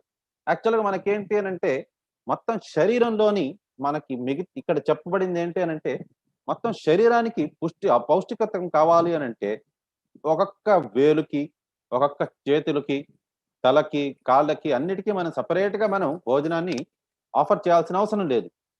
మనం ఆ భోజనం గాని కడుపు లోపలికెళ్ళింది అనంటే, ఆ కడుపే మన మొత్తం శరీరానికి ప్రతి ఒక్క అవయవానికి శక్తిని, స్ఫూర్తిని ప్రసాదిస్తుందనమాట. కాబట్టి ఆ కడుపుకు మాత్రం మనం కరెక్ట్‌గా మనం ఆ ఎనర్జీ చేరిస్తే చాలు అనమాట. ఫుడ్ అనేది చేరిస్తే చాలు. అదే రకంగా మొక్కలోని ఒక్కొక్క ఆకుకి, కొమ్మకి, పువ్వుకి అన్నిటికీ మనం నీళ్లు పోయాల్సిన అవసరం లేదు. మనం కేవలం దాని మొదళ్ళకి అంటే రూట్స్ కి మాత్రమే మనం నీళ్లు పోసామనంటే మొత్తం మొక్కకి ఆ నీరు సరఫరా అయిపోతుందన్నమాట. అదే రకంగా దేవాది దేవుడు శ్రీకృష్ణుడిని మనం సాటిస్ఫై చేయగలిచాము అనంటే 33,00,00,000 దేవీ దేవతల్ని మనం సాటిస్ఫై చేసినట్టుగా. ప్రూఫ్ ఏంటి అనంటే మనకి ఒకసారి ఈవెన్ మీరు అందరికీ తెలిసిందే ఈ స్టోరీ కూడా. ఎప్పుడైతే వాళ్ళు పాండవులు వనవాసం చేస్తూ ఉంటారో అప్పుడు దూర్వాస ముని వస్తారు. దూర్వాస ముని వచ్చి వంట వండారా లేదా మీరు? మాకు కావాలి అని అంటారనమాట. అతను చాలా మంది శిష్యులతో పాటు వస్తారు. వచ్చి మా అందరికీ కూడా మీరు అన్నం వండి పెట్టండి అని అంటారనమాట. అప్పుడేమవుతుందనంటే వారికి ఇంట్లోని అసలు ఏమీ ఉండదనమాట. అందులోని వాళ్ళేంటి అనంటే ఎంత రాజులైనా సరే కూడా వాళ్ళున్నది అడవిలోని. అడవిలోని వారు తెచ్చుకున్నదంతా కూడా అయిపోయింది. కేవలం ఒకే ఒక అన్నం మెతుకుంటుందనమాట. కృష్ణుడు అప్పుడొస్తారు. వచ్చి ద్రౌపదీ దేవిని అడుగుతారు. "ఏమైనా ఉందా అమ్మా?" అనంటే, "ఏమీ లేదు. కేవలం ఒకే ఒక్క మెతుకు అన్నం ఉన్నాది" అనంటే, "సరే ఆ మెతుకు నాకిచ్చేయి" అనంటారు. అయితే ఉండేది ఒకే ఒక్క మెతుకు. అది కూడా మీరు తింటానంటే మరి వారికేం పెట్టాలి నేను అనంటే, "నువ్వు ముందు నాకివ్వు" అనంటారు. సరే ఆ మెతుకు ఇచ్చిన తర్వాత భగవంతుడు ఆ మెతుకు అన్నం తినేస్తారనమాట. తినేసరికి భగవంతుడికి కడుపు నిండిపోతుంది. భగవంతుడికి కడుపు నిండగానే వచ్చిన ప్రతి ఒక్క భక్తుడికి అక్కడ కడుపు నిండిపోయినట్టుగానే వాళ్ళకి అనుభూతి చెందుతారనమాట. వాళ్ళు చెప్తారు, "మాకు కడుపు బాగా నిండిపోయినట్టున్నది. ఇప్పుడే బాగా తిన్నట్టుగా అనిపిస్తోంది. కాబట్టి మాకు ఇంకేది వద్దు" అని. దీన్ని బట్టి మనం తెలుసుకోవాల్సింది ఏంటి అనంటే భగవంతుడిని మనం సంతృప్తి పరిచామనంటే ప్రతి ఒక్కళ్ళు సంతృప్తి పడినట్టుగానే. ఇది సైకిల్ ఆఫ్ సాక్రిఫైస్. మామూలుగా మనకేంటి అనంటే స్కూల్లోని వాటిలోని చెప్పేది సైకిల్ ఆఫ్ సాక్రిఫైస్ ఇది భగవద్గీతలోని. దీన్నే కాపీ కొట్టి వాటర్ సైకిల్ అన్నట్టుగా చెప్తారనమాట. నీళ్లు రకరకాల చెరువుల్లో నుంచి, సరస్సుల్లో నుంచి అంతా ఎండుతుంది. అది మేఘాలవుతుంది. అది మళ్ళీ చల్లబడిన తర్వాత వర్షం అవుతుంది అనేసని. కరెక్ట్. అది కూడా కరెక్టే. కాకపోతే మనం ఎక్కడైతే ఉన్నామో అక్కడే వర్షం పడాలి అనేసని రూల్ లేదు. సముద్రంలో కూడా పడొచ్చది వర్షము. సముద్రంలో పడ్డాది అనంటే మళ్ళీ నదులు అవంతా రావు. ఒరిజినల్‌గా ఏంటి అనంటే యజ్ఞాల నుంచే వస్తూ ఉంటుంది వర్షాలు అనేసని. భగవంతుడి నుంచి మనకి వచ్చే వేదాలు. వేదాల నుంచి మనకి ఒక్కొక్క డ్యూటీస్ ప్రతి ఒక్కరికి కూడా విధియుక్త సేవలనేది చెప్పబడ్డాదనమాట. ఆ విధియుక్త సేవల నుంచి మనకొస్తుంది. భగవంతుని కోసం అనేసని ఎప్పుడైతే మనం దాన్నంతా కూడా డైవర్ట్ చేసి, భగవంతుని కోసం అని భగవంతుని సంతృప్తి పరిచే దాని కోసం అని మనం ఎప్పుడైతే అది కార్యం చేస్తాం విధియుక్త సేవలు, అప్పుడు అది యజ్ఞం కిందకవుతుందనమాట అది. ఆ యజ్ఞం వల్ల వర్షం అనేదొస్తుంది. ఆ వర్షం వల్ల మనకి ధాన్యం అనేదొస్తుంది. ఆ ధాన్యం నుంచి మనకేంటి అనంటే భోజనం అనేది తయారవుతుంది. ఆ భోజనం అనేది మళ్ళీ మనం భగవంతుడికి అర్పించుకోవాలి. కాబట్టి ఇది సైకిల్ ఆఫ్ సాక్రిఫైస్ అంటే యజ్ఞం తలకు ఈ చక్రం ఇది. కాబట్టి యజ్ఞం అనేది ఖచ్చితంగా ప్రతి ఒక్కళ్ళు చేయాలనమాట. మరి యజ్ఞం అనగా ఏంటి? అంటే ఆల్రెడీ నేను చెప్పాను. విధియుక్త సేవలు.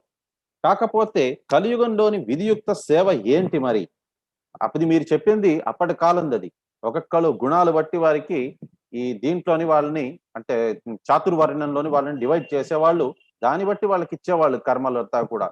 కానీ కలియుగంలోని ఏంటి అనంటే ప్రతి ఒక్కరు కూడా శూద్ర సంభవాః సంస్కారాత్ భవేద్విజః బ్రహ్మ జానాతి ఇతి బ్రాహ్మణః అన్నారు. అంటే కలియుగంలోని ఏంటి అనంటే ప్రతి ఒక్కళ్ళు కూడా పుట్టుక నుంచి ప్రతి ఒక్కళ్ళు శూద్రులే. కాకపోతే వాళ్ళెవరైతే తెలుసుకుంటారో నేను ఇది శరీరాన్ని కాదు నేను ఆత్మని అనే విషయం తెలుసుకుంటారో అప్పుడు వాళ్ళు బ్రహ్మ జ్ఞానం తెలుసుకున్న వాళ్ళు. కాబట్టి వాళ్ళని బ్రాహ్మణులు అని అంటారనమాట. దాన్ని ఆచరించే వాళ్ళని బ్రహ్మచారి అంటే బ్రాహ్మణ్యాన్ని ఆచరించేవాళ్ళు. నేను ఈ శరీరాన్ని కాదు నేను ఆత్మని అనే దాన్ని ఆచరించే వాళ్ళని బ్రహ్మచారి. సో ఈ రకంగా బ్రహ్మచారి అంటారు. కానీ ఎవరైతే తెలుసుకుంటారో నేను భగవంతుడికి నిత్య దాసుణ్ణి, భగవంతుడు దేవాది దేవుడు అనే విషయం తెలుసుకుంటారో వాళ్ళు విష్ణు తత్వాన్ని తెలుసుకున్న వాళ్ళు అలాంటి వాళ్ళని వైష్ణవులు అని అంటారనమాట. So, my dear Arjuna, one who does not follow in human life the cycle of sacrifice thus established by the Vedas certainly leads a life full of sin. ఎవరైతే ఈ రకంగా వాళ్ళకి యజ్ఞం అనేది చెయ్యరో ఈ జీవిత కాలంలోని వారు కేవలం పాపపూరితమైన జీవితాన్నే వాళ్ళు అనుభవిస్తున్నారు అర్జున అనేసని కృష్ణుడు చెప్తున్నారన్నమాట. Living only for the satisfaction of the senses వారి కేవలం వాళ్ళ ఆత్మ సంతృప్తి కోసమని, వాళ్ళ ఇంద్రియ సంతృప్తి కోసమని, వాళ్ళ కామ భోగం కోసమని, వాళ్ళ విషయ వాంఛల కోసమనేసని మాత్రమే బ్రతుకుతున్న వాళ్ళు, such a person lives is in vein. వాళ్ళ జీవితం అంతా కూడా వాడు వేస్ట్ చేసుకున్న వాళ్ళలాగానే అని. ఇవాళ కాలంలో మనం చూసామనంటే ప్రతి ఒక్కరు ఇంద్రియ భోగం కోసమనే బ్రతుకున్నారు. ప్రతి ఒక్కరు ఏంటి అనంటే నాకిది కావాలి, నాకది కావాలి, ఇంకా గొప్ప కారు కావాలి, ఇంకా గొప్ప ఇల్లు కావాలి, నాకు ప్రమోషన్ కావాలి, నాకు ఇంకా జీతం పెరగాలి, నాకు డబ్బులు ఇంకా పెరగాలి, నాకు ఆస్తి ఇంకా పెరగాలి, నాకు అంతస్తు ఇంకా పెరగాలి, నా అన్న తమ్ముళ్ళు వాళ్ళకెవ్వరికీ కూడా ఆస్తి అనేది చెందకూడదు, నాకు మాత్రమే చెందాలి, మా తల్లి తండ్రి నా పేరు మీదే ఆస్తి రాయాలి అనేసని ఈ రకంగా కోరుకునే వాళ్ళే మనకంతా దొరుకుతారనమాట. ప్రతి ఒక్కటి కూడా ఇంద్రియ భోగం కోసం అనేసని. కానీ దాంట్లోని భగవంతుడిని చూసుకోరు. ఇక్కడ భగవంతుడు చెప్పేది ఏంటి అనంటే, మనం యజ్ఞం అనేది చేయాలి అని. కానీ మరి ఆ యజ్ఞం ఏంటి? కలియుగంలో యజ్ఞం ఏంటి? మనం ఏ రకంగా ఏ యజ్ఞం మనం చేయటం లేదు అనే దాని గురించి క్వెషన్ మనకి రావచ్చు. దాని గురించి నెక్స్ట్ ఇస్తున్నారు. A self realised man has no purpose to fulfil the discharge of his prescribed duties. ఎవరికైతే తెలుసో వారు ఈ శరీరం కాదు, వారి ఆత్మ అని భగవంతుడు సంతృప్తి కోసమని వారు ప్రతి ఒక్క కార్యము చెయ్యాలనే విషయం తెలుసుకుంటారో వాళ్ళకి ఏ రకమైన కార్యములు లేవు. కాబట్టి వారికి ఇంకే రకమైన పని లేదు అనేసి అంటున్నారనమాట ఇది. Therefore without being attached to the fruits of activities one should act as a matter of duty. ప్రతి ఒక్కరు కూడా ఏంటి అనంటే వారి కర్మని, ఇప్పుడు ఫర్ ఎగ్జాంపుల్ మీరు స్టూడెంట్ అయితే స్టూడెంట్ లాగా మీరు చదువుకోవాలి. కానీ మీ పనులు ఏదైతే మీరు చెయ్యాలో మీ ధర్మాన్ని మీరు చేయండి. చదువుకోవాలి, ఎగ్జామ్స్ రాయాలి, మంచి మార్కులు తెచ్చుకోవాలి, అది మీ ధర్మం, అది చేయండి. మీరు ఒకవేళ హౌస్ వైఫ్ అయితే మీ ధర్మం ఏంటి అనంటే మీరు ఇంట్లోని మీరు మీ హస్బెండ్‌తో పాటు బాగుండడము, ఫ్యామిలీ కోసం అనేసని మీరు విధియుక్త ధర్మం అనేది చేయడం అది చేయండి. కానీ అది మీ ధర్మంలాగా చేయండది. దాంతోనొచ్చే రిజల్ట్ కోసం అనేసని మీరు ఆలోచించొద్దు. ఒకవేళ మీరు జాబ్‌కెళ్తున్నారు, లేక బిజినెస్ చేస్తున్నారు అంటే చేయండి. మీ బిజినెస్ మీరు చేయండి. జాబ్‌కెళ్తున్నారంటే జాబ్ చేయండి. అది మీ ధర్మం. కొన్నిసార్లు మనకి అనుకున్నట్టుగా అవుతుంది. కొన్నిసార్లు అనుకున్నట్టుగా కాదు. దానంతా కూడా భగవంతుడికే విడిచిపెట్టేయండి. భగవంతుడు ఈ రకంగానే రాశారు మనకి అని అనుకోని ఏది చేసినా సరే కూడా భగవంతుడికే విడిచిపెట్టేసి, భగవంతుడు ఏది ఎలా ఇస్తే దాన్ని యాక్సెప్ట్ చేసేది నేర్చుకోండి. బాధపడిపోయేది లేక మరీ అతిగా సంతోషపడిపోయేది అవంతా లేకుండా దానికి అటాచ్‌మెంట్ రిజల్ట్స్‌కి అటాచ్ అవ్వకుండా మనం ఏంటి అనంటే భగవంతుడి సంతృప్తి కోసం అనేసని ఇది చెయ్యడం. ఇది ఒక రకమైన యజ్ఞం ఇది. ఇంకొకటి చెప్తున్నారు. యద్యద్ ఆచరతి శ్రేష్టస్తత్తద్ ఏవ తరో జన సాయత్ పరమాంనాం కురుతే లోకా తద్ అనువర్తతే. అంటే ఎవరైతే గొప్పవారు ఉంటారో వారు ఏ రకమైన పనులు చేసినా సరే కూడా వారు చేసే పనులంతా కూడా మిగతా వాళ్ళందరూ కూడా వాళ్ళని ఆచరిస్తూ ఉంటారు. అలాంటి వాళ్ళు ఏదైతే ఎగ్జాంపులరీ యాక్ట్స్ వారు ఏ కార్యములైతే చేస్తారో దాన్నే మిగతా వాళ్ళు కూడా గొప్ప కార్యములు అనేసని వాళ్ళు ఆచరిస్తూ ఉంటారు అని చెప్తున్నారు. ఒక్క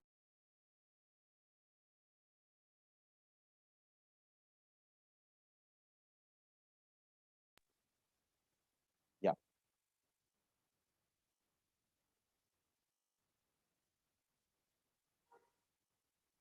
ప్రకృతే క్రియామనాని గుణై కర్మాణి సర్వసః అహంకార విమూఢాత్మ కర్తాహం ఇతి మన్యతే. The spirit soul bewildered by the influence of false ego. మనకి ఏంటి అనంటే అహంకారం దాని వల్ల ఏంటంటే మిథ్య అహంకారం వల్ల ప్రతి ఒక్కరు కూడా ఏమనుకుంటారంటే వారే ప్రతిదీ చేస్తున్నారు పనులు అని అనుకుంటారనమాట.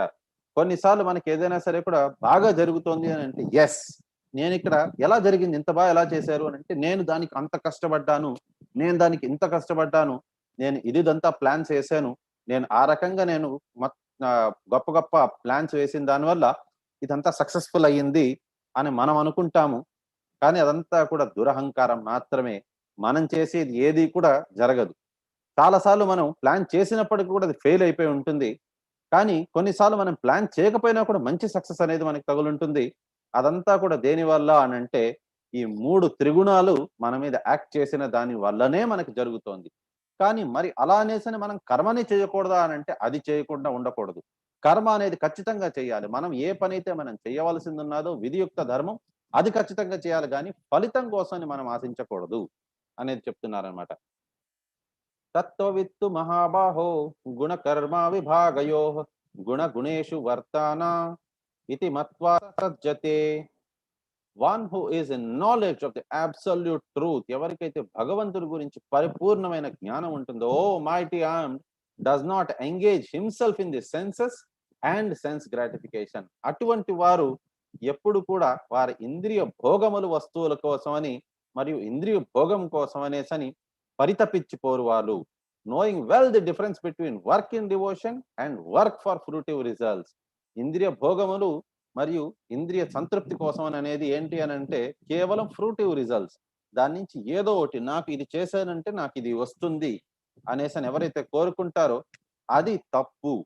కానీ వర్క్ ఇన్ డివోషన్, భక్తియుక్త సేవ, భగవంతుడి కోసం అనేసి చేయడం అనేది అలాంటి వాళ్ళకి తెలుసు. అలాంటి వారు ఈ రకమైన ఇంద్రియ భోగముల తరఫు నుంచి లేకపోయిందా వారికి ఏదైనా సరే కూడా కామిస్తూ నాకు ఇది చేశానంటే నాకు ఇది వస్తుంది అనే కోరిక లేకుండా వారు చేయాలి అనేసని భగవంతుడు చెప్తున్నారన్నమాట. మయి సర్వాణి కర్మాణి సన్యాసాధ్యాత్మ చేతస నిరాశీర్ నిరమో భూత్వా యుద్ధస్వ విగత జ్వరః.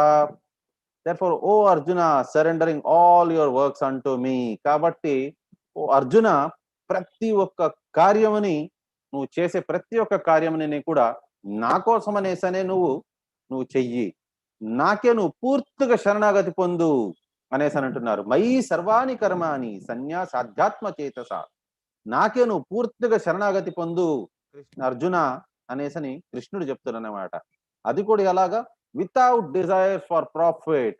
నీకు ఏదైనా లాభం వస్తుందా నష్టం వస్తుందా అనే ఆలోచనలతో నువ్వు శరణాగతి పొందొద్దు, పూర్తిగా శరణాగతి పొందు. With no claims to proprietorship. నాది ఇది నేను చేశాను అన్నట్టుగా కాకుండా, నేను ఏదో భగవంతుడి కోసం నేను చేస్తున్నాను అనేసని ఏ రకమైన కామ కోరికలతోనే కాకుండా పూర్తిగా భగవంతుడికి శరణాగతి పొందు. And free from lethargy, fight, లేయి, ఇంకా యుద్ధం చెయ్యి. ఈ రకంగా విగత జ్వర అంటే జ్వరం వచ్చిన వారిలాగా ఆ రకంగా నువ్వు మూలుగుతూ కూర్చోవద్దు, లేసి యుద్ధం చెయ్యి అని అంటున్నారనమాట. ఏమేమతాం ఇదాం నిత్యం అనుతిష్టంతి మానవ శ్రద్ధావాంతు అనసూయంతో ముచ్యంతే తే అపి కర్మభిః. Those persons who execute their duties according to my injunctions and who follow this teaching faithfully without envy becomes free from bondage of fruitive actions.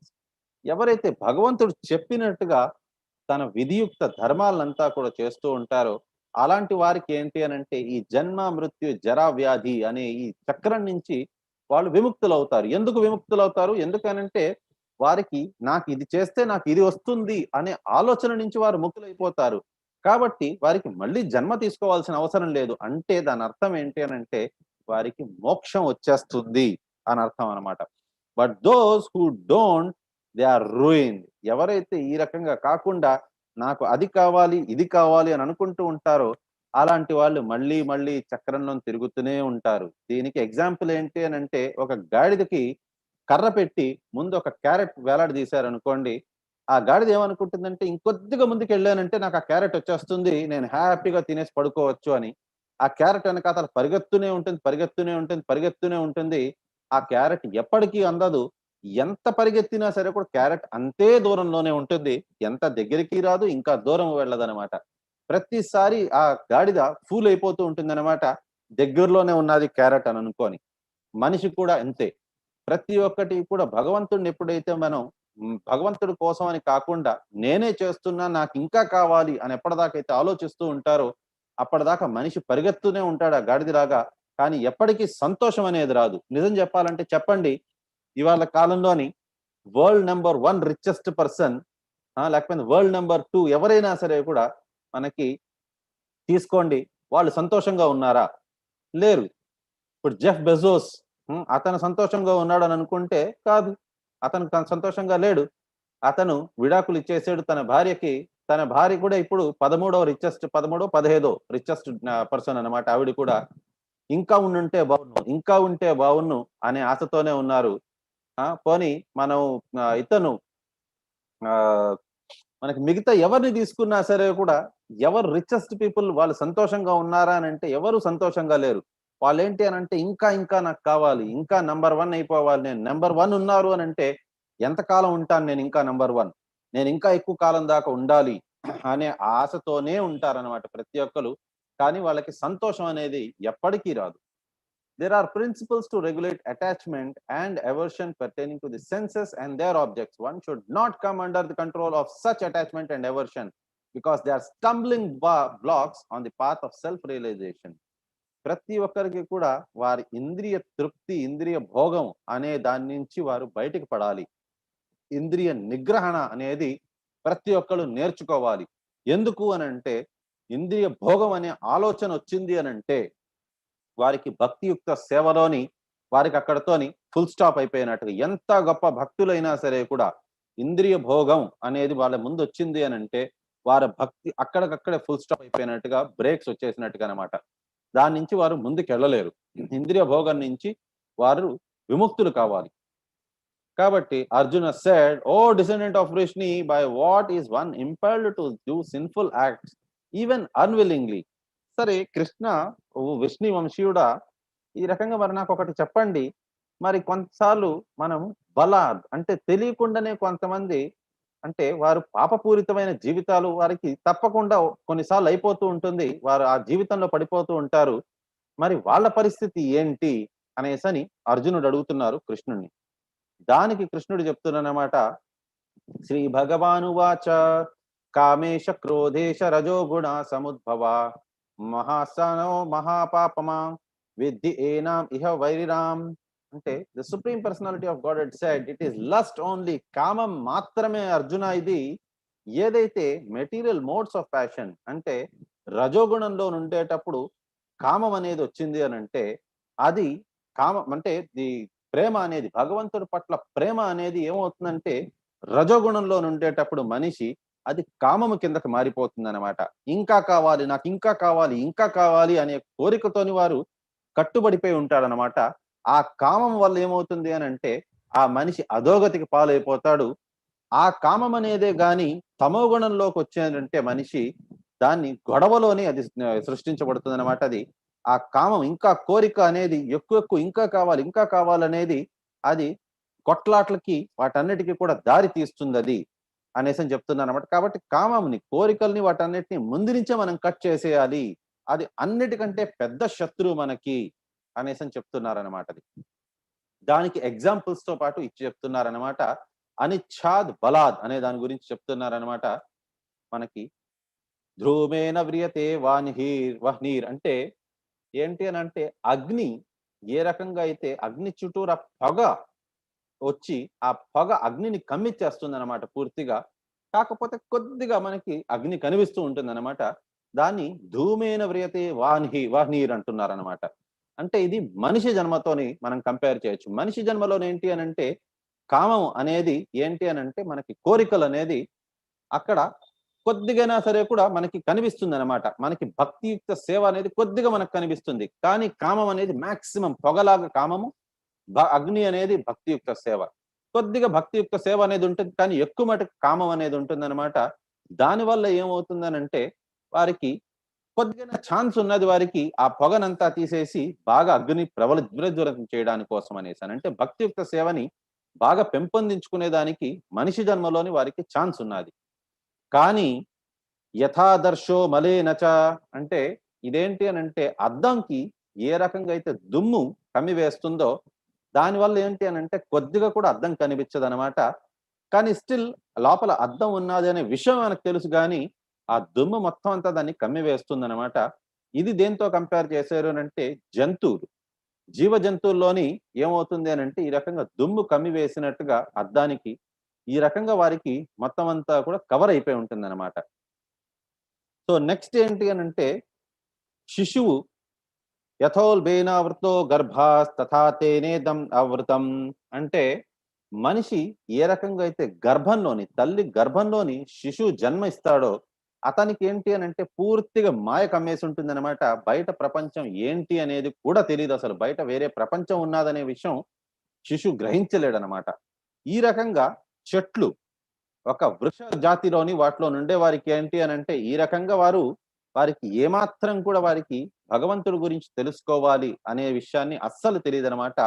ఇదంతా కూడా ఒక్కొక్కళ్ళు ఎంతలాన కామం అంటే ఒక కోరికకి కట్టుబడిపోయి ఉంటారో, దాన్ని బట్టి వారికి మనిషి జన్మలో ఉంటారా? వచ్చే జన్మ మనిషిదనేది ఉంటుందా? లేకపోయిందే జీవ జంతువుల్లాగా ఉంటారా? లేకపోయిందే చెట్లులాగా అయిపోతారా? ఒకవేళ ఒక మనిషికి కోరికలనేది మరీ ఎక్కువ లేవనుకోండి, వారు మళ్ళీ మనిషి జన్మలో పుట్టొచ్చు. అదే వారికి కోరికలు బాగా బలంగా ఉన్నాయి. నాకిది కావాలి, ఇంకా కావాలి, ఇంకా కావాలి అనే కోరికలు ఎక్కువైపోయిందనంటే, అలాంటి వారు మిగతా జీవరాశుల్లోని ఏ కుక్కగానో, బల్లిగానో ఇంకేదో ఒక జన్మలోని వాళ్ళు వెళ్ళొచ్చనమాట. కానీ అదే వారికి గాని కోరికలు చాలా చాలా స్ట్రాంగ్‌గా ఉన్నాది అనంటే, ఏ రకంగా అయితే ఒక గర్భంలోని శిశువుకి బయట ఇది అస్సలు తెలీదో, ఆ రకంగా వాళ్ళు చెట్లు, మొక్కల్లాగా ఆ జీవరాశుల్లోని వారు జన్మ తీసుకుంటారు. వారికి కూడా మళ్ళీ మనిషి జన్మ వచ్చేదాని కోసమని చాలా చాలా కాలం పడుతుంది. ఈ రకంగా 84,00,000 జీవరాశులున్నాయి. మళ్ళీ మెల్లిగా వారు మనిషి జన్మకి మళ్ళీ వస్తారనమాట. కాబట్టి భగవంతుడు చెప్తున్నదేంటి అనంటే, కామము అనేది, కోరికలు అనేది మనం స్టాప్ చేసుకోవాలి అనంటున్నారనమాట.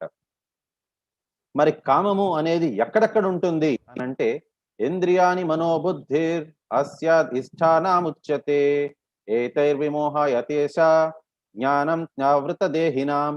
అంటే ఇది మనకి ఎక్కడెక్కడ ఉంటుంది అనంటే, ఇంద్రియ భోగంది అనేది ఎక్కడెక్కడ కూర్చుంటుంది కామం అనేది అనంటే, ముందు మనకి సెన్సెస్ లోని అంటే మన ఇంద్రియాల్లోని ఉంటుందన్నమాట. ఇంద్రియాల నుంచి మెల్లిగా ఇదొక క్యాన్సర్ లాగా మన మనసుకి చేరుతుంది. మనసు నుంచి బుద్ధి లోపలికి చేరిపోతుంది అనేసని ఆలోచించండి. ఫస్ట్ ఏంటి అనంటే, ఎవరైనా సరే కూడా మంచివారిలాగానే ఉందామనేసని ప్రయత్నిస్తారు. కాకపోతే కొద్దిగా కోరిక, ఒక్కసారి ఎవరైనా సిగరెట్ తాగుతున్నారు, వెళ్లి కొద్దిగా తాగుదాంలే, సరే వాళ్ళేదో ప్రెషరైజ్ చేస్తున్నారు, నాకైతే నచ్చదు. కానీ సరేలే వాళ్ళు పిలుస్తున్నారు కాబట్టి అని.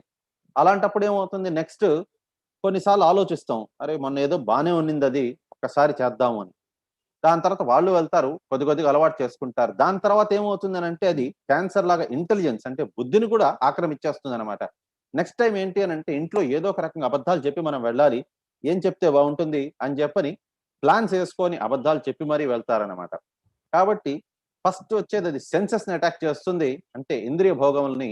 ఇంద్రియాల నుంచి అది మనసు నుంచి బుద్ధిని ఆక్రమించేసి, ఈ కామం అనేది అక్కడే ఉండిపోతుందనమాట అది. Through them lust covers the real knowledge of the living entity and bewilders him. ఈ రకంగా ఏంటి అనంటే, మనిషిని పూర్తిగా కమ్మివేస్తుందనమాట. కాకపోతే మనిషి జన్మలోని స్టిల్ కొద్దిగా అగ్ని జ్వలించినట్టుగా ఆ రకంగా కొద్దిగైనా మనకి తెలుస్తుందనమాట అది. కానీ మిగతా జీవరాశుల్లోని అది కూడా తెలిసేదానికి లేదు. ఇంద్రియాణి ప్రాణియాహుర్ ఇంద్రియేభ్యః పరం మనః మనసస్తు పరా బుద్ధిర్ యో బుద్ధేః పరతస్తు సహ. అంటే మన జడ పదార్థం అనంటే మన శరీరం కంటే కూడా కొద్దిగా గొప్పైనది ఏది అనంటే మన ఇంద్రియాలు. ఇంద్రియాల కంటే కూడా కొద్దిగా బెటర్ ఏంటి అనంటే మన మనసు. మనసు కంటే ఒక స్టెప్ పెద్దది ఏది అనంటే మన బుద్ధి. బుద్ధి కంటే గొప్పైనది ఏంటి అనంటే మనకి ఆత్మ. ఆత్మ కంటే కూడా గొప్పైనది ఏది అనంటే పరమాత్మ, భగవంతుడు. దానికి ఎగ్జాంపుల్ ఇక్కడ ఇచ్చున్నారు. ఇది ఒక రథం లాగనమాట. రథానికి 5 గుర్రాలున్నాయి. వెనకాతల ఆ రథంలోని కూర్చొని ఒకతను సవారీ చేస్తున్నారు. ముందున ఆ రథ సారథి ఉన్నారు. ఆ గుర్రానికి తాళ్ళు కట్టేసి ఆ గుర్రాన్ని నడిపిస్తున్నారనమాట. సో, ఈ గుర్రాలు ఎవరు అనంటే, ఈ 5 గుర్రాలు మన 5 సెన్సెస్ అంటే 5 ఇంద్రియాలు. కళ్ళు, ముక్కు, నోరు, చెవులు మరియు మన చర్మం. ఇది 5 కూడా మన గుర్రాలనమాట. 5 గుర్రాలు. ఆ తాడు ఏది అనంటే దాని మనసు. మన మనసనమాట. సో, మనకి ఒకవేళ ఏదైనా సరే కూడా మన ఇంద్రియాలు ఏంటి అనంటే మన కళ్ళతోని మనం అంతా అందమైన వస్తువుల్ని చూడాలనుకుంటాము. చెవులతోని మనకి నచ్చినేటివి మన గురించి గొప్పలు ఎవరైనా చెప్తున్నారంటే అది మాత్రమే వినాలనుకుంటాము.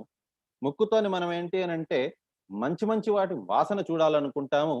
మనకి నాలికతోని ఏంటి అనంటే రకరకాల మాటలు మనం చెప్పాలనుకుంటాము. రకరకాలైన రుచులు మనం ఆస్వాదిద్దాం అని అనుకుంటాము. అదే రకంగా చర్మంతోని ఏంటి అనంటే సుఖాలను మనం పొందాలనుకుంటాం. ఇవంతా కూడా దానివల్ల ఏమవుతుందంటే నెక్స్ట్ క్యాన్సర్ వచ్చి చేరేది ఎక్కడ అనంటే మనసుకి. కాబట్టి తాడు ఏంటి అనంటే మన మనసు అన్నమాట. ఇది మనం ప్రాపర్ గా గాని కంట్రోల్ చేయగలిస్తే మన ఇంద్రియాలన్నిటినీ కూడా మనసును ఉపయోగించి ప్రాపర్ గా మన కంట్రోల్లో ఉంటుంది ఈ రథం. రథం ఏంటి అని అంటే మన శరీరం. కానీ ఈ తాడుని కంట్రోల్ చేసేది ఆ రథ సారథి ఎవరు అని అంటే మన తెలివితేటలు, అంటే బుద్ధి. అంటే వెనకాతల కూర్చున్న వారు ఎవరు అని అంటే మనము. అంటే మనం ఆత్మస్వరూపులంగా మనం కూర్చొని ఉన్నాం. అదే గాని మన ఇంద్రియాలన్నిటినీ ప్రాపర్ గా ఆ ఇంటెలిజెన్స్ అంటే ఆ రథ సారథి బుద్ధి అన్నమాట. ఆ బుద్ధితోని మనం ప్రాపర్ గా ఆ మనసుతోని మనం కంట్రోల్ చేసాము అని అంటే అన్ని ఇంద్రియాలు ఒకే రూట్ లోకి వెళ్తాయి. కానీ అదే ఒక్కొక్క ఇంద్రియాలని మనం సరే మీ ఇష్టం కానివ్వండి, నీకు ఏదైనా మాట్లాడాలని ఉందా మాట్లాడుకో, మనసులోకి వచ్చింది ఏదో ఒకటి మాట్లాడే పర్వాలేదు. కొన్నిసార్లు అంటారు కదా, నాకు ఇక్కడ ఏది అనిపిస్తుందో అనేది మాట్లాడేస్తాను, ఇక్కడ ఏది అనిపిస్తుందో అది చేసేస్తాను అనేసని. అదే ఆ రకంగా చేశారు అని అంటే ఒక్కొక్క ఇంద్రియానికి మనం ఫ్రీడమ్ ఇచ్చేసినట్టుగా. చలో నువ్వేం మాట్లాడాలనుకుంటున్నావు మాట్లాడు. నీకేం ఇంద్రియ భోగం చేయాలని ఉందా, శరీరానికి అది మన స్కిన్ కి చలో నువ్వు చేసుకునేయి. నీకు రుచి చూడాలని ఉంది కదా, కానీ నువ్వు వెళ్ళు అని వదిలేసాం అని అంటే ఒక్కొక్క గుర్రం ఒక్కొక్క పక్కన పరిగెత్తుతుంది. మొత్తానికి రథం అధోగతి చెంది మనం కిందన పడిపోతాం అన్నమాట. కిందన పడిపోవడం అని అంటే ఏంటి అని అంటే మళ్ళీ లోవర్ స్పీషీస్ లోని మనం జన్మ తీసుకోవాలి అని అర్థం అనమాట. సో ఈ రకంగా మనకి జీవ కోశం అనేది ఇన్ఫాక్ట్ మనకి ఇది సైన్స్ మాత్రమే కాదు, ఈవెన్ మనకి మేనేజ్మెంట్ లో కూడా ఎంబీఎస్ లో కూడా దీని నుంచే భగవద్గీత నుంచే తీసుకున్నారు. దీన్ని పంచకోశం అని అంటారు అనమాట. ఇది ఈ పంచకోశం నుంచే తీసుకున్నారు ఎంబీఏలోని మాస్లోస్ హైరార్కీ థియోరీ అనేసి. ఒక్కొక్క లెవెల్ వారికి ఏంటేంటి కావాలి అనే దాని గురించి వాళ్ళు డిసైడ్ చేశారన్నమాట. అది అందుకోసం చూడండి కంపెనీస్ లోని వాటిలోని ఎవరైనా సరే కూడా ఏదైనా మంచి ఇది దొరికింది కంపెనీకి, బాగా డబ్బులు సంపాదించారు, మంచి సబ్స్క్రైబర్ బేస్ వచ్చారు, లేకపోతే షేర్ వాల్యూ బాగా పెరిగింది, ప్రాఫిట్స్ బాగా వచ్చింది అని అంటే వాళ్ళు ఏంటి అని అంటే ఫుల్ పార్టీ ఇచ్చేస్తారు, అందరికీ కూడా మద్యం తాగిపిస్తూ ఉంటారన్నమాట. అది ఎందుకు వాళ్ళ దృష్టిలోని ఏంటి అని అంటే ప్రతి ఒక్కరు కూడా శూద్రులే, వారికి ఏంటి అని అంటే మద్యం కొద్దిగా పోసేసామని అంటే వాళ్ళు సంతృప్తి చెందిపోతారు అనేసి అని అనుకుంటారనమాట. అది కానీ ఆ రకంగా మన దీంట్లోని పంచకోశంలోని మనకి చెప్తున్నారనమాట. ఆ రకంగా ఎవరైతే అనుకుంటారో వాళ్ళు శూద్రులే మాత్రమే అని, వాళ్ళు తమో గుణంలో ఉన్నారు అనేసి. వాళ్ళు ఏంటి అని అంటే శారీరక సుఖాలు మాత్రమే కోరుకునే రకాలు వాళ్ళు. వాళ్ళకి ఏంటి అని అంటే అన్నమయ అని అంటారనమాట. ఇది నెక్స్ట్ ఏంటి అని అంటే ప్రాణమయ. ప్రాణమయ అని అంటే ఏంటి అంటే సెన్షువల్ ప్లాట్ఫామ్. వాళ్ళు ఏంటి అని అంటే కేవలం ఈ రోజు ఏదో తాగామా, చందనాలాడామా, పడిపోయామా అన్నట్టుగా కాకుండా వాళ్ళు ఇంకొద్దిగా ముందు ఆలోచిస్తారనమాట. మనకి ప్రాణాలు ఉన్నాయి, దేనికోసం ఉన్నది అనేసని. అదేంటి అని అంటే ఫస్ట్ది తమో గుణం, నెక్స్ట్ది ప్రాణమయ అనేది ఏంటి అని అంటే రజోగుణం. వారేంటి అని అంటే ఇంకొకరికి ఇబ్బంది కలుగుతూ ఉంటుందన్నమాట. వాడికి మాత్రం ప్రమోషన్ వచ్చేసింది, నాకు ఇంకా రాలేదు, మేమిద్దరం ఒకేసారి జాబ్‌తో జాయిన్ అయ్యాము, వాడిని చూస్తే మాత్రం వాడిని అప్రిషియేట్ చేస్తున్నారు, నన్ను అప్రిషియేట్ చేయటం లేదు, మిగతా వాళ్ళందరికీ ప్రమోషన్లు వచ్చేస్తుంది కానీ నాకు రావటం లేదు, నాతో పాటు స్టార్ట్ చేసిన వాళ్ళు ఒక్కొక్కరికి ఇన్ని లక్షల జీతం అయిపోయింది, నాకు మాత్రం ఇంకా ఇంతే ఉన్నది అనేసని ఎప్పుడు కూడా బాధలోని కష్టంలోని ఉండే వాళ్ళు ఏంటి అని అంటే రజోగుణం. అలాంటి వాళ్ళని ప్రాణమయ అనే స్టేజ్ లో ఉన్నట్టు అనమాట. నెక్స్ట్ ఏంటి అని అంటే మనోమయ, లేకపోయిందా అలాంటి వాళ్ళని జ్ఞానమయ అంటారు అనమాట. వాళ్ళు ఏంటి అని అంటే సత్వగుణంలో ఉంటారు. సత్వగుణంలో ఉండేవారు ఏంటి అని అంటే సరే ఏదున్నా సరే కూడా చాలు, నాకు ఆనందంగానే ఉన్నాను నేను, నాకు మరీ ఎక్కువ అవసరం లేదు, చాలు నాకు ఇంత ఉండేది చాలు అనేసని. వాళ్ళు ఏంటి అని అంటే ఈవెన్ మీరు చూసుంటారు కొన్నిసార్లు వాళ్ళు ఓడిపోయిన సర్లే ఏముంది కానీ పర్వాలేదు, ఈసారి ఓడిపోయాం నెక్స్ట్ టైం గెలుస్తాంలే కానీ అన్నట్టుగా దాన్ని పెద్దగా సీరియస్ గా తీసుకోరు అనమాట వాళ్ళు, కష్టాలని వాటన్నిటిని. అలాంటి వాళ్ళు ఎలాంటి స్టేజ్ లో ఉన్నా హ్యాపీగానే ఉంటారు వాళ్ళు. కాకపోతే ప్రాబ్లం ఏంటి అని అంటే వాళ్ళు హ్యాపీనెస్ తోనే వాళ్ళు కట్టుబడిపోయి ఉంటారు, నాకు చాలు ఇదే హ్యాపీనెస్ అంటే అని అనుకుంటారనమాట. దానికంటే ముందుకు వెళ్ళరనమాట. అది వీళ్ళని మనోమయ లేక జ్ఞానమయ అంటారు. కానీ మనకి చూసామనంటే మనం చాలా మంది ఇదే స్టేజ్ దాకానే ఇరుక్కుపోయి ఉంటారు, దీనికంటే పైకి వెళ్ళరనమాట. కానీ నెక్స్ట్ స్టేజ్ ఏంటి అని అంటే విజ్ఞానమయ. విజ్ఞానమయ అంటే ఏంటి అని అంటే ఇంటలెక్చువల్ ప్లాట్ఫామ్. వాళ్ళు తెలుసుకుంటారు నేను ఈ శరీరాన్ని కాదు, నేను ఈ ఆత్మని, మరి అలాంటప్పుడు నేను ఎందుకు ఈ రకంగా నేను ఇరుక్కుపోయి ఉన్నాను అని వాళ్ళు అప్పుడు ఒరిజినల్ గా ఆలోచించడం స్టార్ట్ చేస్తారనమాట వాళ్ళు. అది విజ్ఞానమయ.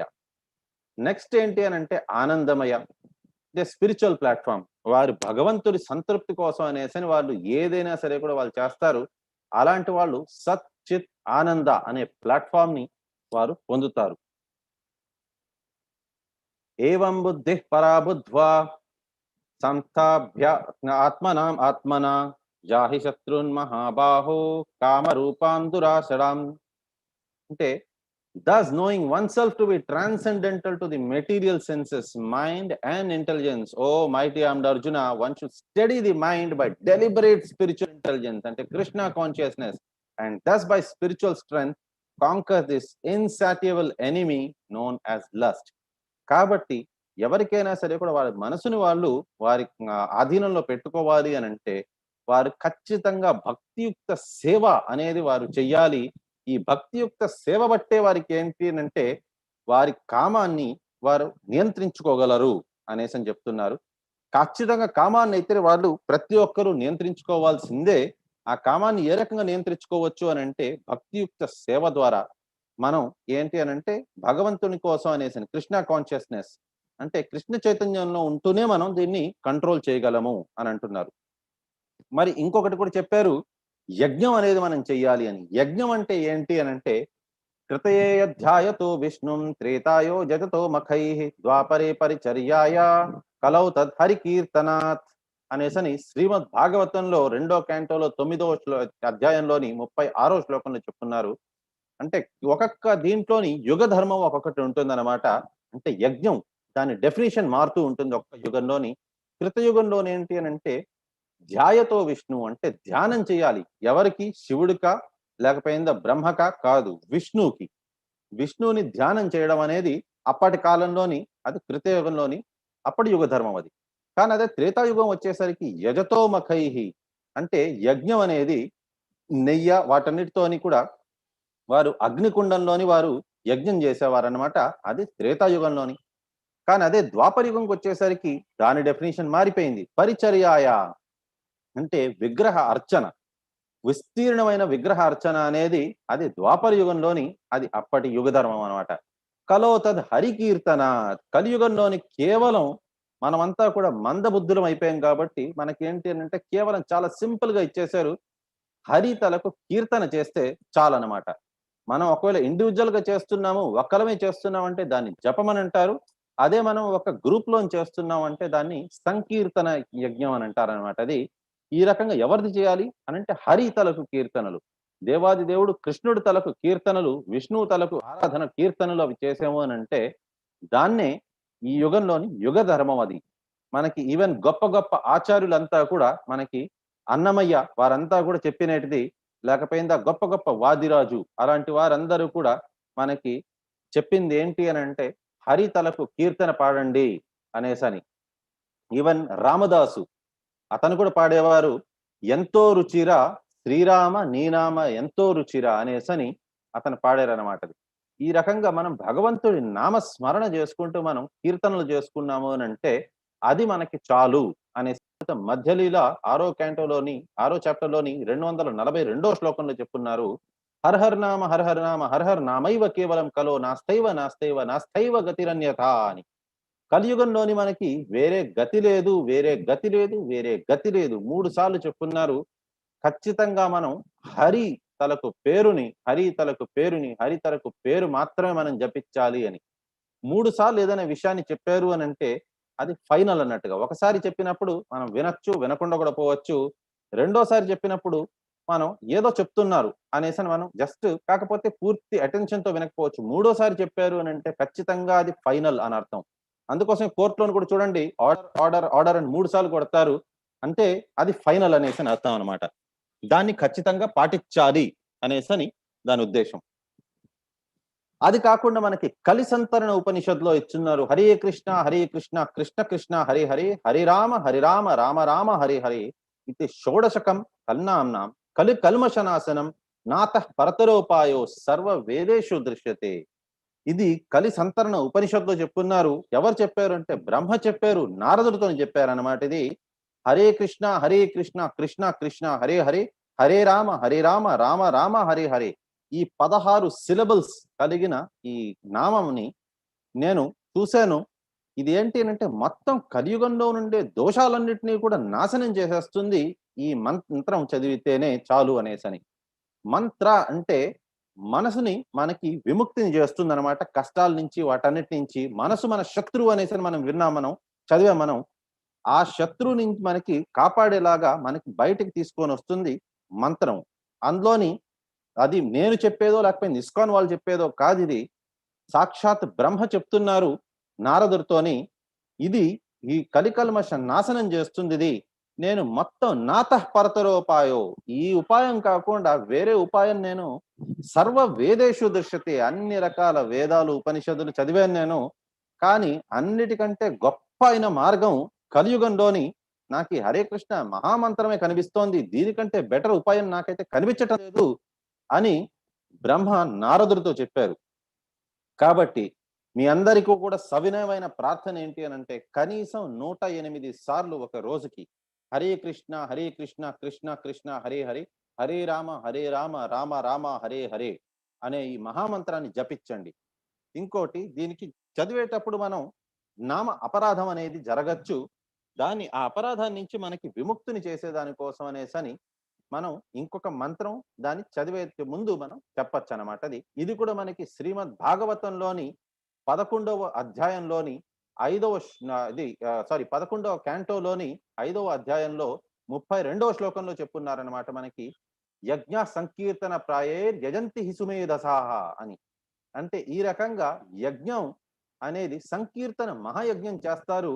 అలాంటి వాళ్ళు చాలా చాలా సుమేధస అంటే చాలా చాలా తెలివైన వారు అనేసి చెప్తున్నారు. సో దానికి నామాపరాధం జరగకుండా ఉండాలి అని అంటే శ్రీకృష్ణ చైతన్య ప్రభువు నిత్యానంద శ్రీ అద్వైత గదాధర శ్రీవాస ఆది గౌర భక్త వృంద అని ఒక్కసారి చెప్తే చాలు. దాని తర్వాత 108 సార్లు హరే కృష్ణ కృష్ణ కృష్ణ హరే హరే, హరే రామ రామ రామ హరే హరి అని చెప్తే చాలు. మనం అన్ని రకాల పాపాల నుంచి మనం విముక్తులం అయిపోతాము. మనకి భగవద్గీత 10వ అధ్యాయంలో 25వ శ్లోకంలో కూడా ఇచ్చున్నారు, యజ్ఞానాం జపయజ్ఞోస్మి అని చెప్పనన్నారు కృష్ణుడు. అంటే అన్ని యజ్ఞాలలోకి నేను జపయజ్ఞాన్ని నేను అని. మీకు డౌట్ రావచ్చు, ఈ హరే కృష్ణ మహామంత్రం అనేది ఇది చూసేదానికి ఏదో మామూలుగా ఒక పాటలాగున్నది, ఒక శ్లోకం లాగున్నది. మాకు కూడా శ్లోకాలు చాలా తెలుసు, కానీ ఈ శ్లోకాన్ని జపించిన దాని వల్ల పుణ్యం వస్తుందని అంటున్నారు. పుణ్యమే కాకుండా మనకి అన్ని కలియుగంలో నుండే పాపాలన్నిటినీ నాశనం చేస్తుంది అంటున్నారు. అదెలా సాధ్యము? కేవలం ఒక మంత్రం చదివినంత మాత్రాన అంత అయిపోతుందా అనేసని మీకు డౌట్ రావచ్చు. సేమ్ ఇలాగే రత్నాకర్ అనేసని ఒక పక్షుల్ని వేటాడే వ్యక్తి, అతనికి కూడా ఇలాగే జరిగింది. అతనికి ఎప్పుడైతే నారదుడు వచ్చి చెప్పారో శ్రీరామనామం జపం చెయ్యి అనేసని, అతను ఎన్నెన్నో పాపాలు చేసుకున్నారు. అతను ఖచ్చితంగా నరకానికే వెళ్లాల్సిన వ్యక్తి. కానీ అతను రామనామం జపం చేసిన దానివల్ల ఆయనకి పాపాలన్నీ పోవడమే కాదు, ఒక గొప్ప ఋషి అయ్యి మన అందరికీ కూడా శ్రీరామాయణాన్ని తీసుకొని వచ్చిన అంత గొప్ప వ్యక్తి అతనే వాల్మీకి. కాబట్టి అతనికి ఒకవేళ ఇంత పాపాలన్నీ పోయి అతను అంత గొప్ప వ్యక్తి అయ్యారు అని అంటే ఖచ్చితంగా మనకి కూడా అవుతుంది. కాబట్టి మీ అందరికీ సవినయ ప్రార్థన ఏంటి అంటే, హరే కృష్ణ మహామంత్రాన్ని దయచేసి ప్రతినిత్యం రోజుకి కనీసం 108 సార్లు జపం అనేది చెయ్యండి. సో రేపు మనం చూస్తాం హిస్టరీ ఆఫ్ భగవద్గీత. భగవద్గీత అసలు ఎప్పుడు వచ్చింది మన భూమి మీదకి, మొట్టమొదటిగా భగవద్గీతని ఎవరికి చెప్పారు, మరియు సాంప్రదాయాలు 4 రకాల సాంప్రదాయాలు ఏమున్నాయి, సమయము అంటే ఏంటి, అసలు కృష్ణుడు ఎవరు, అండ్ మనం కృష్ణుడిని ఏ రకంగా చేరుకోవచ్చు అనే దాని. And they were having their morning walk and they were discussing, chanting the holy name, and then the typical Prabhupada would have his japa beads, Hare Ram, Ram Ram, Hare Hare, and questions and answers back and forth. So suddenly Prabhupada looked towards the ocean and there was a